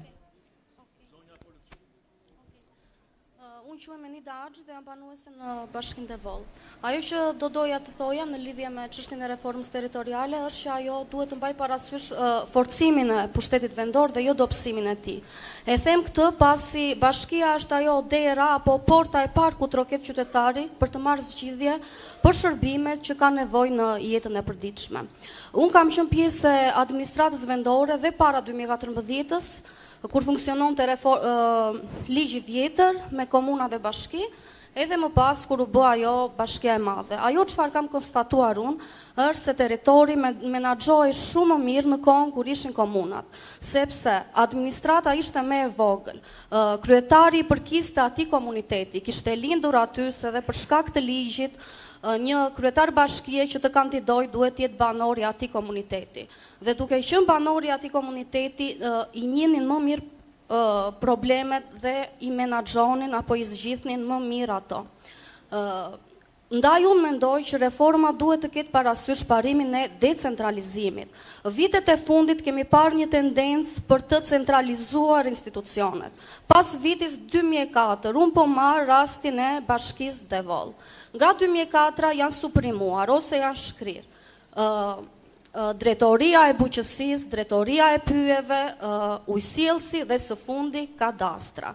Atëherë, çfarë ka përmirësuar në jetën e qytetarit centralizimi i institucioneve? Po them asgjë, përkundrazi, sepse njësia më e largët nga Devolli për të shkuar ai të merrte një shërbim kadastre në Bilisht, i duheshe të themi 27 km. Tani ai duhet të bëjë dhe 20 të tjera të shkojë në Korçë, qoftë edhe për një vërtetim të thjesht pronësie. Kemi rastin e gjykatave. Nëse deri le të fokusohemi te funksionet e bashkive. Gjykatat nuk janë funksioni i bashkive. E kuptoj. Arsye të kohës. Jo, e kuptoj. Unë mora thjesht për analogji, sepse nëse një proces dikur zgjaste 3 javë, sot duhen 3 vjet në gjykatën e Tiranës. Pra unë e kam me parimin e centralizimit dhe decentralizimit. Ju faleminderit.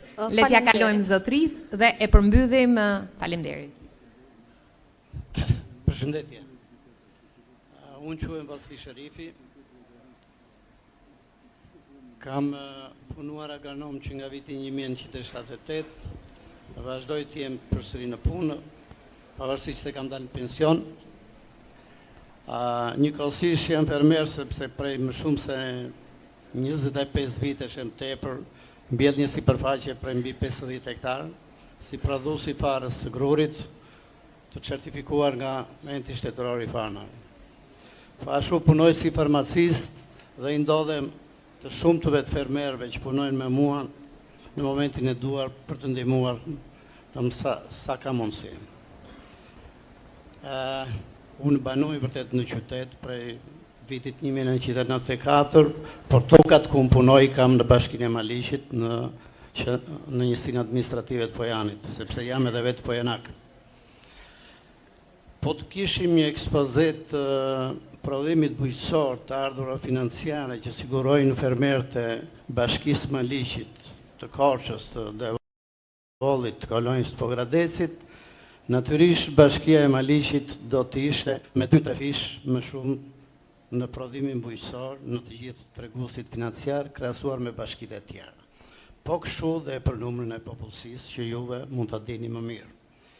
Edhe si rezultat desha të them që në fillim që jam plotësisht dakord që bashkitë të qëndrojnë kështu siç janë, në këto nivele, të paktën për Bashkinë e Maliqit ku mund të flas me kompetencë. Gjithmonë për të parë se si kanë shkuar punët me administrimin e dikurshëm me komuna dhe administrimin e tanishëm, do ishte më e besueshme të përdorshe metoda e krahasimit. Dhe natyrisht këtu u thanë avantazhe dhe disavantazhe nga të pranishmit. Unë do të thosha që më eficiente ka qenë kjo formë administrimi. Sa për dëgjesat, juve po bëni dëgjesa, thatë edhe numrin e tyre dhe shumë mirë bëni. Problemi është që dëgjesat duhet bën më tepër edhe për radhë dhe problemet e fermerëve. Po të ishte për problemet që ka fusha e Korçës, në të gjitha treguesit, në gjithë kulturat bujqësore, si për prodhimin, si për shitjen, unë këtu kam të flas, domethënë me orë të tëra. Dhe prandaj këto dëgjesa duhet të bëhen dhe në këtë plan, nuk janë bërë. Më së pari, fermerët e Korçës, të Maliqit, në veçanti, me prodhimet e tyre sidomos të qepës edhe të patates, e vuajnë shumë shitjen. Unë i di shumë problemet e tjera që kanë të bojnë me menaxhimin, edhe fermerët kanë problemet e tyre, por skemat e ndihmës duhet të fokusohen në drejtim të magazinimit në magazina të cilët fermerët të dorëzojnë prodhimet e tyre, po jo në magazina siç kanë qenë deri tani dhe siç po bëhen deri tani, që nuk i përngjajnë as magazinave të viteve të fundit të monizmit, të cilat ishin parashikuar të kishin si regjimin termik, si regjimin domethënë e lagëshisë aty në magazinimet e tyre. Nuk ndodh kështu, nuk ka ndodhur, e po su bë kjo, do kemi gjithmonë probleme. Gjithsesi faleminderit, unë jam me atë që të qëndroj kjo formë administrimi. Ju faleminderit. Faleminderit të gjithë kontribuesve, ndjes atyre që nuk arritën të japin vendimet e tyre, ne ju inkurajojmë të përdorni platformën pranë faqes parlamentit për reformën administrative territoriale për të ndarë idetë dhe komentet tuaja.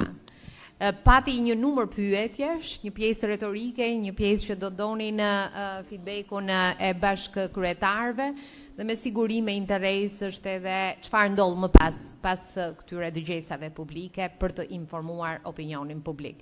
Ja kaloj fjalën 2 bashkëkryetarëve, nga ana ime shumë faleminderit. Ishte e lehtë të bashkëbisedoje me qytetarët e Korçës. Spari, unë dua t'ju falenderoj secilit për jush për të gjitha opinionet dhe gjithashtu të gjitha ata që pjesën më të madhe të njerëzve që me shumë qytetari siç i shkon këtyre trevave folën dhe në mendimin e tyre, mendim për cilin nuk është e thënë që të bijmë dakord. Çdo njeri ka drejtën e vet të mendimin e tij, por është kyçe në një demokraci që të kemi mundësinë që secili ta thotë mendimin e tij dhe më pas ne ta kemi mundësi ta diskutojmë, ta debatojmë dhe eventualisht pastaj në mjeteve demokratike të vendosim. Tani, ka disa gjëra të cilat besoj që nga ky diskutim dalin qartazi. Diskutimi i parë, për mendimin tim, reflektimi i parë imi është që në mënyrë natyrshme debati për territorin bëhet shumë sensitiv. Dhe është një debat i cili tenton të bivendoset 2 debateve tjera që mbeten shumë të rëndësishme. Atit për kompetencat dhe për financat.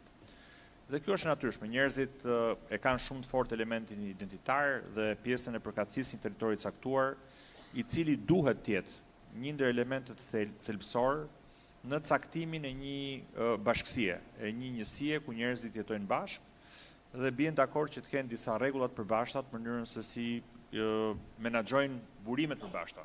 Rrugët, shkollat, sheshet, rrugët e fshatit, kanalet Pulluse Vadice, se në fund fare arsyeja pse i kemi bashkitë është pikërisht kjo, është një mekanizëm se si një grup njerëzish që jetojnë në një territor caktuar menaxhojnë hapësirën e tyre të përbashkët. Dhe pjesë e kësaj është identiteti dhe shumë i rëndësishëm padyshim. Kështu që ky është mesazhi i dëgjuar në mënyrë sistematike dhe është një gjë që na bën shumë të reflektojmë. Por tërheqja e diskutimit nga kompetencat për fat keq na ul fokusin e një debati që duhet jetë po kaq i rëndësishëm, që lidhet me funksionet e bashkisë. Dhe jo rrallëherë dhe në diskutime gravitojmë në tema të tjera të cilat nuk janë ndërmjet funksione e bashkisë apo në tema të cilat mund të jenë, por duhet të trajtohen me tërësinë e tyre. Që në fillim një nga folësit e parë përmendi një parim shumë të rëndësishëm në mënyrën se si është ndërtuar pushteti vendor, që quhet parimi i subsidiaritetit. Është një ndër parimet kyçe të mënyrës se si organizohet pushteti vendor në të gjithë vendet e botës. Dhe parimi thot kështu. Thot shërbimi duhet të jetë të ofrohet sa më afër qytetarit dhe shumica e njerëzve sa herë që ngrenë parimin e ndalojnë fjalin këtu. Fjalia në fakt vazhdon. Parimi ka dy pjesë. Thot shërbimi duhet të ofrohet sa më afër qytetarit ku është e mundur të ofrohet shërbimi. Dhe pjesa e dytë, ku është e mundur të ofrohet shërbimi, është element kyç, sepse nëse ne do themi që po patjetër ish komuna Mollas do jetë përgjegjëse edhe për shërbimin e mbrojtjes raketore, po egzagjeroj për të kuptuar thelbin, atëherë në fakt do duket sikur mi dhënë një kompetencë, po si mi dhënë gjë se është një gjë që nuk e bën dot.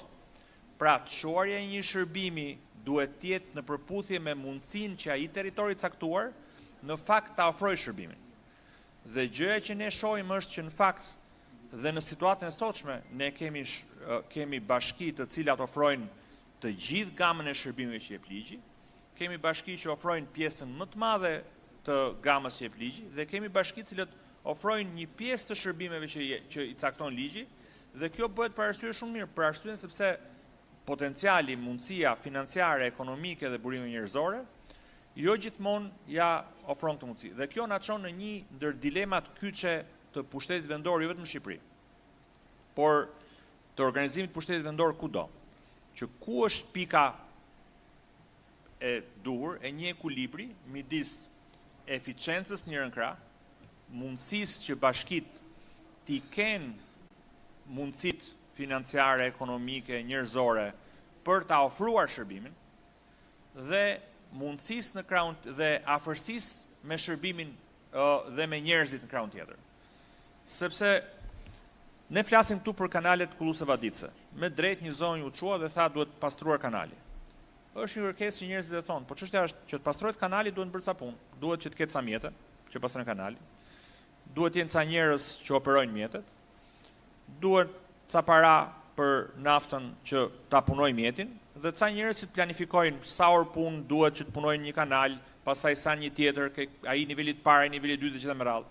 Tani sigurisht që kjo punë ka disa mënyra si bëhet. Nëse ne jemi një njësi e vogël, një fshat, atëherë pyetja është, ja dalim dot ta blejmë një eskavator? Kryetarët e bashkisë duhet dinë shumë mirë çfarë është qafgjati. Një eskavator nga im është një me qafë gjatë i cili merret me pastrimin e kanalit. Ja dalim dot ta kemi, ta operojmë, ta menaxhojmë dhe të kemi dhe operatorin e qafgjatit dhe ta vëmë punë mjaftueshëm që të shërbejgjës? Nëse bëhemi disa zona bashkë, atëherë një mjet pune që është i rëndësishëm e kemi më kollaj të operojmë. Pra, koncepti i ekonomisë shkallës nuk është një koncept abstrakt, është një koncept që lidhet me nevojën që ne kemi për të bashkuar forcat, dhe kjo nuk ka të bëjë me identitetin, po ka të bëjë me të bashkuar forcat për të ofruar një shërbim, për të pastruar kanalin Pulluse Vadice. Na duhet, kur vjen puna për të ushtruar një funksion tjetër, ne themi, ne duam transport publik ndërurban, patjetër. Po nëse ne jemi një njësi e vogël, atëherë si do e bëjmë transportin që të lidhim disa zona bashkë me njëra tjetrën?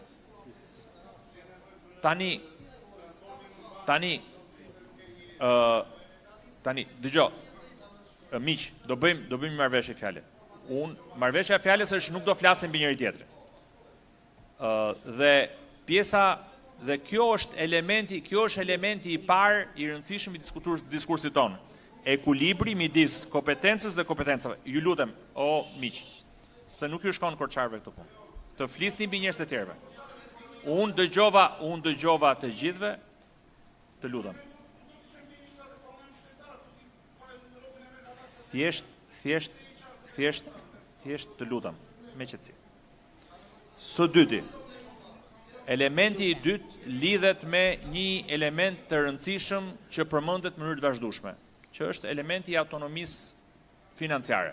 U përmend këtu nga një nga miqtë tanë që foli, që tha autonomia financiare dhe sasia e burimeve që ne kemi në dispozicion. Autonomia financiare është qartësisht e lidhur me fuqinë ekonomike një territori të caktuar. Dhe të dhënat na kanë treguar në mënyrë sistematike që kemi bashkitë të cilat gjenerojnë më shumë se gjysmën e të ardhurave vet, nga të ardhurat e tyre, dhe kemi bashki që gjenerojnë 2, 3, 4% të të ardhurat veta nga të ardhurat e veta. Dhe kjo nuk lidhet me a do kryetari i bashkisë të mbledhet të ardhurat apo jo. Ai funksionon mirë apo keq aparati i mbledhjes të ardhurave. Është e lidhur me fuqinë ekonomike që ka territori në fjalë. Nëse një zonë është me pak biznese, me pak shtëpia, me pak ekonomi, e ka shumë vështirë të mbledhë të ardhurat. Dhe patjetër që ne duhet kemi mekanizma që këto zona t'i mbështesin. Nga granti i qeverisë qendrore, nga financat e qeverisë qendrore në mbështesin zonat që kanë më pak mundësi ekonomike. Por kur flasim për autonomi financiare, autonomia është ndërlidhja e drejtë për drejtë midis sa nga të ardhurat janë nga ato që ke gjeneruar vetë dhe sa nga të ardhurat janë nga ato që vijnë nga granti. Dhe liria për t'i operuar financat lidhet prapë me këtë.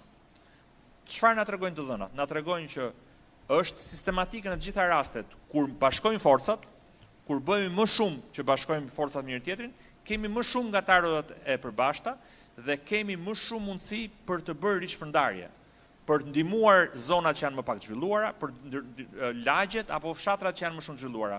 Dhe është dhe më shumë demokratike, sepse në një territor të caktuar, bashkë njerëzit ndërveprojnë për të ndihmuar të gjithë pjesët e një territori të caktuar. Elementi i tretë që unë besoj është shumë i rëndësishëm dhe del nga të gjitha diskutimet lidhet me kompetencat. Disa nga miqtë që folin thanë, ne duam bashki që të kenë më shumë kompetenca. I duam që të jenë më të forta. Dhe kjo padyshim që është një gjë e drejtë. Po kompetencat kanë një problem. Kërkojnë kompetent. Kërkojnë njerëz që kanë aftësitë specifike për të pasur mundësi ta ushtrojnë atë kompetencë. Që thotë, nëse ne flasim që ne duam që të kemi më shumë të drejta në çështjen e menaxhimit të arsimit. Kjo kërkon që ne të kemi njerëz që mund ta bëjnë këtë proces. Nëse ne duam që të kemi më shumë kompetenca në çështjen e projektimit dhe investimeve infrastrukturore. Kjo kërkon që të kemi më shumë inxhinier, më shumë arkitekt, më shumë urbanist, njerëz që kanë kapacitet për të bërë këtë punë. Kur ne flasim që duhet kemi më shumë fuqi për të bërë projekte për Bashkimin Evropian, kjo kërkon që ne të kemi njerëz të aftë në dispozicion për të bërë këtë procese. Dhe gjëja që shohim prapë është që ka një korelacion sistematik prapë, që sigurisht që pedagogja e nderuar na tha që është e shqetësuar për faktin që ka ca njerëz në fshat që dhe ajo shkon ke fshati i gjyshërve dhe nuk ka njerëz. Padyshim që kjo është një histori e trisht dhe është një histori e cila është histori shqiptare dhe është histori gjithashtu europiane. Ka një moment emocional, por një ndër arsyet pse nuk ka njerëz ke fshati është se ju jeni në Korçë. Se keni zgjedhur me drejt që ta bëni jetën tuaj si pedagoge dhe ta bëni jetën tuaj në Korçë. Dhe është e drejta juaj dhe bëni shumë mirë që e bëni kështu. Dhe ky është një proces i cili e kemi pasur dikur një sistem në të cilën e vendoste sistemi qendror i thoshte ti do rish aty, ti do merresh me bujqësi, ti do jesh veteriner, ti s'do jesh veteriner, ti do jesh vetëm bujk, ti do punosh kështu, ti do jesh ushtar, dhe ne luftuam që të ikë nga ai sistem dhe të shkojmë në sistem që njerëzit ndjekin ëndrat e tyre, vullnetet, dëshirat, vizionet e tyre. Dhe njerëzit i kanë ndjekur dhe dikush është bërë pedagog, dikush është bërë arkitekt, dikush është inxhinier, dikush ka zgjedhur të vi, dikush por kjo është pjesë e sistemit që neve kemi ngritur dhe duam ngrejmë. Gjërat që na tregojnë është të dhënat na tregojnë që në Evropë, që nga në 30-40 vjetet e fundit, 50 vjetet e fundit, njerëzit në mënyrë sistematike kanë lëvizur nga zonat rurale drejt zonave urbane. Evropa e ka sot më pak se 20% numër e njerëzve që jetojnë në fshat. Ne kemi 40. Që do thotë, ky është një proces i mënyrës se si zhvillohet një shoqëri dhe është pjesë e proceseve që ne duhet i shohim, të kqyrim, të shohim çfarë mund të bëjmë për të përmirësuar. Sërish, ky nuk është një argument për të thënë që nuk duhet bëjmë dhe nuk duhet të çojmë investime, shërbime, infrastrukturë në fshat. Përkundrazi, ne duhet të vazhdojmë të çojmë ato dhe të punojmë në mënyrë intensive për të çuar investime, infrastrukturë, qendra shëndetësore dhe shërbime në fshat. Por ama është abuzive, populiste dhe politike, lidhja e ofrimit të shërbimeve me lëvizjen e popullsisë. Sepse sot që flasim ne, në 10 vjetet e fundit, Zvicra ka humbur 10% njerëzve që kanë lëvizur nga zonat rurale drejt zonave urbane dhe kjo nuk është sepse s'kan shërbime në fshat.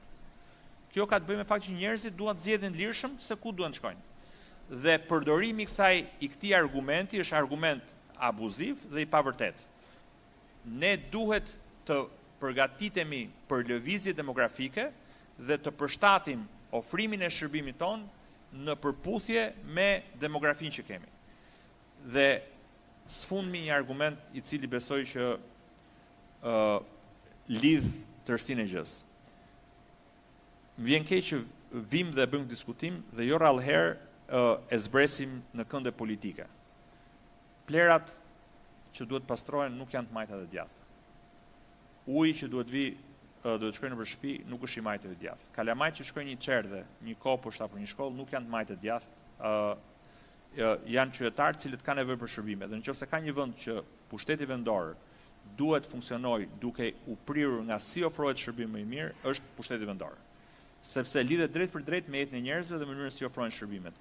Dhe unë mendoj që sot kemi bërë një hap të dobishëm përpara, pasi nuk ka ndodhur shpeshherë që të jemi në një sallë, njerëz që vinë nga forca ndryshme politike, njerëz që kanë mendime ndryshme në mënyrën se si organizohet shoqëria, njerëz që vinë nga shoqëria civile, nga akademia, dhe kemi diskutuar jo dyrimisht bim dakord për idet, por ama jemi duke punuar gjithë bashkë për të gjetur një mënyrë se si mund ta bëjmë qytetin ton, fshatin ton, rrugën ton pak më të mirë. Dhe nga ky proces i këtij debati, unë besoj që mund të gjejmë gjithë bashkë zgjidhje më të mira, të cilat bëjnë jetën e gjithë qytetarëve tonë më të mirë, ndaj dhe unë për këtë ju falenderoj gjithëve. Faleminderit.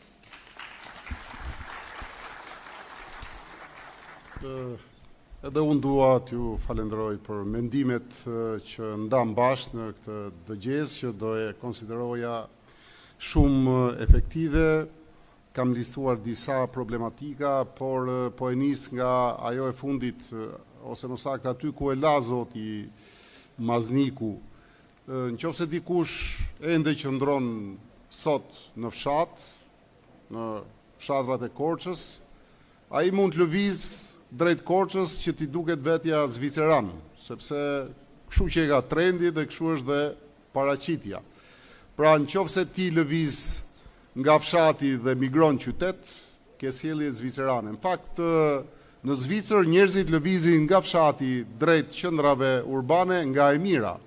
Nuk është se i mungojnë gjërat në fshatrat malor Zvicrës, i mungon ujësjellsi, i mungon investimi, i mungon arsimi, i mungon shëndetësia, i mungon ai kanali. Jo, i kanë të gjitha. Por duan një stat tjetër, më të rritur, tjetës, apo e mendojnë jetën ndryshe. Dhe trendi i lëvizjes atje është 10% e popullsisë mund të lëvizi në gjithë Europën, në migracion, në migrim brenda për brenda. Ndërsa në Shqipëri nuk ka migrim të plot, ka emigrim, ikje nga Shqipëria. Ky është shqetësimi kryesor, nuk ikin zviceranët nga Zvicra. Se s'është vërtet kjo. Shqiptarët ikin nga Shqipëria. Dhe shifrat flasin vetë. Thash, Bashkia Korçë ka humbur 47.000 banor për 10 vite. 1/5, ndërkohë kanë humbur bashkitë tjera 1/3 e popullsisë. Në qoftë se bashkitë e tjera do kishin humbur këtë popullsi, për shkak të migrimit, Korça do ishte shtuar. Se ku kanë shkuar këta? Ose në qoftë se e gjithë Korça pas ka lëvizur në migrim brenda Shqipërisë, do ishin shtuar bashkitë e tjera. Dhe a dini që me shtesë është vetëm Bashkia Tiranë dhe sipas censusit ka shtuar vetëm 15.000 banor. Me census 15.000 banor. Pra ku janë njerëzit? Njerëzit kanë ikur jashtë shtetit, sepse nuk kanë këto shërbime, nuk janë përfaqësuar si në Zvicër që janë përfaqësuar, që kanë komuna të vogla. A dini që në Zvicër ka komuna me 300 banor, që quhen Alpine, që subvencionohen nga shteti, që i jepet dhe parat që ndrojnë aty dhe kanë gjitha shërbimet mjekësore, arsimore që i përmenda? Pra, mos bëjmë gjëra që nuk mund të krahasohen. Dhe nuk është populizëm, ky është realitet, dhe shqiptarët kanë ikur nga halli, sepse nuk kanë atë shërbim dhe atë cilësi jete që duhet kenë. Që jeta tjetë e njëjtë si në zonat urbane dhe në zonat rurale, se u premtuan në 2014. E tha kryeministri në deklaratat e tij, jeta do afrohet, fshati do bëhet si qyteti, si para viteve 90, me ato deklarata, gjë që nuk ndodhi. Nuk ndodhi se munguan shërbimet, u diferencua qytetari nga shërbimi, u rrit largësia, nuk u përfaqësua, nuk merr cilësi shërbime të njëjta, ka diskriminim ekonomik, shërbimesh në zona ndryshme ndërmjet bashkive, nuk është e njëjta cilësi jete në Bashkinë Korç dhe në Bashkinë Maliq, ta themi këtu. Nuk është e njëjtë në Bashkinë Elbasan dhe në Bashkinë Korç, duhet ta themi, apo në Tiranë, sepse është diskriminim bashkiak që erdhi për shkak të startit gabuar 2014-s. Bashkitë nda morën më shumë fonde dhe investuan në qendrat e nda urbane, duke e lënë fshatin krejtësisht pa investim. Po dëgjova është bëu i sjellës, po edhe në fshatin shumë mirë. Po kush do e pi ujin? A ka njerëz atje? Po në Voran që ka bërë një në 13 vite, se ka 13 vite që është bërë kjo reforma, është bërë një ujë i sjellës, shumë mirë më që është bërë. Bëshin, po pemët e mollëve, ku janë në Voran? Se është ai kujdesi për bujqësinë. Ku është Vorani që ka qenë dikur qendra e pemtarisë? Po dhe mora si shembull. Po më të bëhet edhe në të tjera. Po është bërë në Voran, s'është bërë dikur në vend tjetër. Dhe meqense pata edhe një replik të vogël me Dhorën. Dhora është këtu, besoj. Ka ikur Dhora. Transmetoja një Dhorës. Unë jam që Maliqit qëndroj.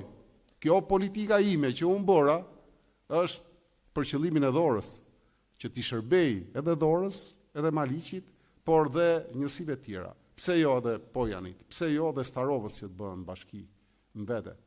Që dhe ato të kenë mundësi, që të shërben, që mos kenë distancë.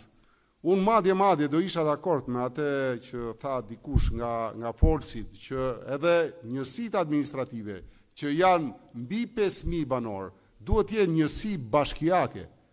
Se në qoftë se ne nuk e ofrojmë shtetin në territor, atëherë territori vdes, territori braktiset, ne humbasim territorin, humbasim historin, po ne humbasim toponimet, po kemi humbur emrat, ne humbasim Shqipërinë. A e kuptoni ç'do ndodhi mas 50 vitesh? Do dalim atje ku është Italia sot, që jep 20.000 euro për një çift që banon dhe kthehet në një zonë X, po të vjedhë nga emigracioni.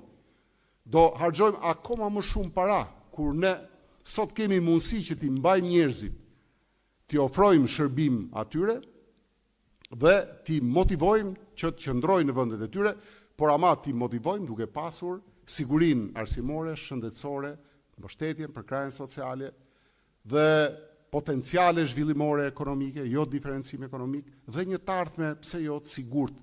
Sepse këtu flitet për bujqësinë, po unë kam një pyetje sfiduese.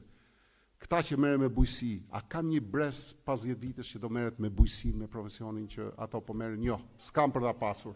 Sepse nëse nuk e mbështet bujqësinë me ato politika që duhet dhe bën atë punë të vlefshme që jep siguri, atëherë edhe ajo do vdesi. Nëse ne nuk marrim masa për të ndërtuar njësi bashkiake, shërbyese që bëjmë politika të tilla në gjithë territorin e Shqipërisë, ne do humbasim territorin. Cili është qëllimi, se këtu fshihet shumë gjuha dhe të ngatrohen edhe gjërat. Cili është qëllimi i pushtetit lokal?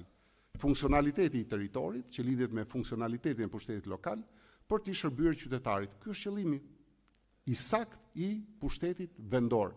Dhe cilat janë parimet? Janë disa parime, se ka dhe parime. Autonomia vendore, demokracia, subsidiariteti, decentralizimi është parim i mënyrës si funksionon. Cilat janë rrugët për të arritur qëllimin dhe për të realizuar parimet? Janë funksionet e bashkisë, sankcionuara në ligj, 42 funksione. Dhe cilat janë mjetet? Kompetencat. Mjeti është kompetenca. Kompetenca që t'jepet është mjet që duhet shoqëruar me financë. Sepse u tha këtu autonomia financiare, nuk është absolute autonomia financiare, nuk është autonom ai që siguron të ardhurat nga të ardhurat e veta. Kush e tha këtë? Të ardhurat e veta nga sigurohen nga taksat, po të ardhurat e buxhetit shtetit nga taksat. Kush i paguan taksat? Ne. Ja pra që kemi taksat dhe ka i buxheti shtetit dhe pse jo ato taksat buxhetit shtetit na vinë ne në formën e grantit, jo 1%, 4% e PBB-s. Që unë ke mundësi, se tha dikush tu, subvencionohet, t'i jepet dhe t'i thohet transfer të akushtëzuar është 1/4, e pa kushtëzuar autonome është 3/4. Bën investimet, bën shërbimet, realizohen kompetencat, realizohen funksionet. Ja pra Chelsea ka disa formula dhe këtë formulë nuk e kam shpikur unë. Këtë formulë e kanë vendet evropiane. Gjermania e ka totalisht mbështetjen e pushtetit lokal nga buxheti i shtetit, i jep 14% dhe ndan. Dhe ka një model shumë të parafort me tek Maqedonia Fqinje, i jep 6% të TVSH-s. 6%. Nuk ka lidhje me taksat vendore, pse do shqetësohet biznesi i vogël që për shkak dëshirës pushtetit vendor për të rritur të ardhurat e veta mund t'i rrisë taksën, mund të shpik në i taks tjetër se mund t'ja japi ligji të drejtën. Pse? E ka paguar, e paguan TVSH, e paguem gjithë ne TVSH. 6% ja kalon pushtetit vendor dhe nuk ka ankimime të tilla. Dhe shpenzimet e pushtetit lokal në tërësinë e shpenzimeve janë shumë të larta se në Shqipëri. Në Shqipëri janë 14%. Janë shumë të vogla. Ja pra ku që e ka ky mjeti magjik që sot po përdoret si mekanizëm për të justifikuar masinë e bashkive. Unë thash që qëllimi kryesor është funksionaliteti i territorit. Territori është zhvillim ekonomik, është identitet, është histori, është gjithçka, është territori. Aty buron lumturia jonë, siguria jonë dhe gjithçka që na rrethon ne. Kombet që janë më të lumtur janë kombe që kanë ndërtuar territorin e tyre. Performancën e duhur, jo duke larguar njerëzit dhe duke i mbushur pastaj në forma artificiale. Dhe prandaj ne themi dalim këtë territori. A del dhe majoranca këtë territori? Po, aty është këtë territori. Sepse me lapsus mental, majorancës i shpëton një gjë, që unë dua ta ndaj me ju, që thot, na duhet kapim afatin e zgjedhjeve vendore. Po pse duhet kapur afati? Sepse do ndryshoj harta. Shumë e thjeshtë. Ja pra do ndryshojnë territorin këta. Shumë e thjeshtë kjo. Se për ndryshe, qofse këta do kishin ndërmend vetëm mjetet, financat, funksionet, kompetencat, nuk e afekton kjo procesin zgjedhor, e afekton harta, edhe po e aprovon zoti Mazniku. Po cili është qëllimi?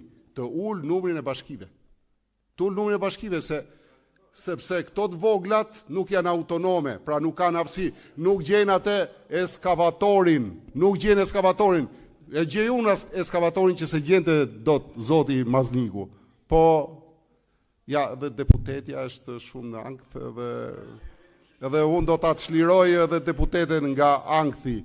Ekziston bashkëveprimi ndër bashkiak. Është bashkëveprim ndër bashkiak që shumë herë, paktën në dëgjesat e Korçës, unë e kam dëgjuar që është realizuar. Vetëm qarkun e Korçës, a jam i sakt, zotëri kryetar? Po. Dhe ja pra ku u gjet, nuk mund të përdorim justifikime të tilla. Nuk vlen justifikime të tilla.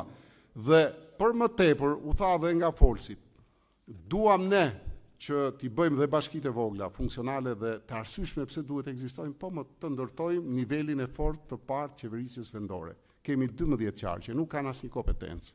Janë kot. T'i japim kompetencat themelore, menaxhim mbetjesh, ujrash, planifikim territori, dhe këto kompetenca që nuk i bëjnë dot bashkitë e mesme apo të vogla, i mbulon qarku. A duam të marrim fonde këto sepse nuk kanë burime njerëzore, administrative, nuk kanë eficiencë, po më i bën qarku dhe e shpërndan sipas nevojave. A duam ne që t'i përgjigjemi bashkive të vogla që janë të varfra, që në partencë, që në nisje?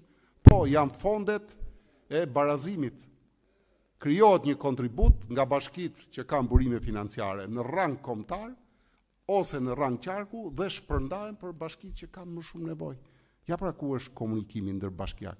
Shqipëria nuk është e disa bashkive, Shqipëria është e tëra. Njerëzit duan të jetojnë në të njëjtën cilësi, si në maj të malit të Morit, ashtu edhe në fushën e Devollit. Ashtu edhe në Korçë, ashtu edhe në Tiranë dhe ashtu edhe në Durrës. Gjë që sot nuk ka ndodhur, e kemi ne në dorë ta bëjmë me një reformë shumë të dashur për qytetarët. Mos mendoni që e kemi sfidë politike. Nuk kemi hyrë këtu për sfidë politike, po u bën shumë bashki ka fitu PD-ja dhe po u bën pak ka fitu PS-ja. Nuk kemi me këtë dalje. Kemi pranuar të jemi pjesë e kësaj reformës me ndërgjegje të plot për të realizuar deri në fund atë çka thon qytetarët. Dhe ta dini për saksi, jemi në dëgjesën e 11 tash dhe në të gjitha bilancet që ne i bëjmë për shkak të ekspertëve tanë, 70% e qytetarëve kërkojnë dy gjëra, që të jem mos i sinqert, ose të rritet numri i bashkive ose të qëndrojë numri i bashkive që është.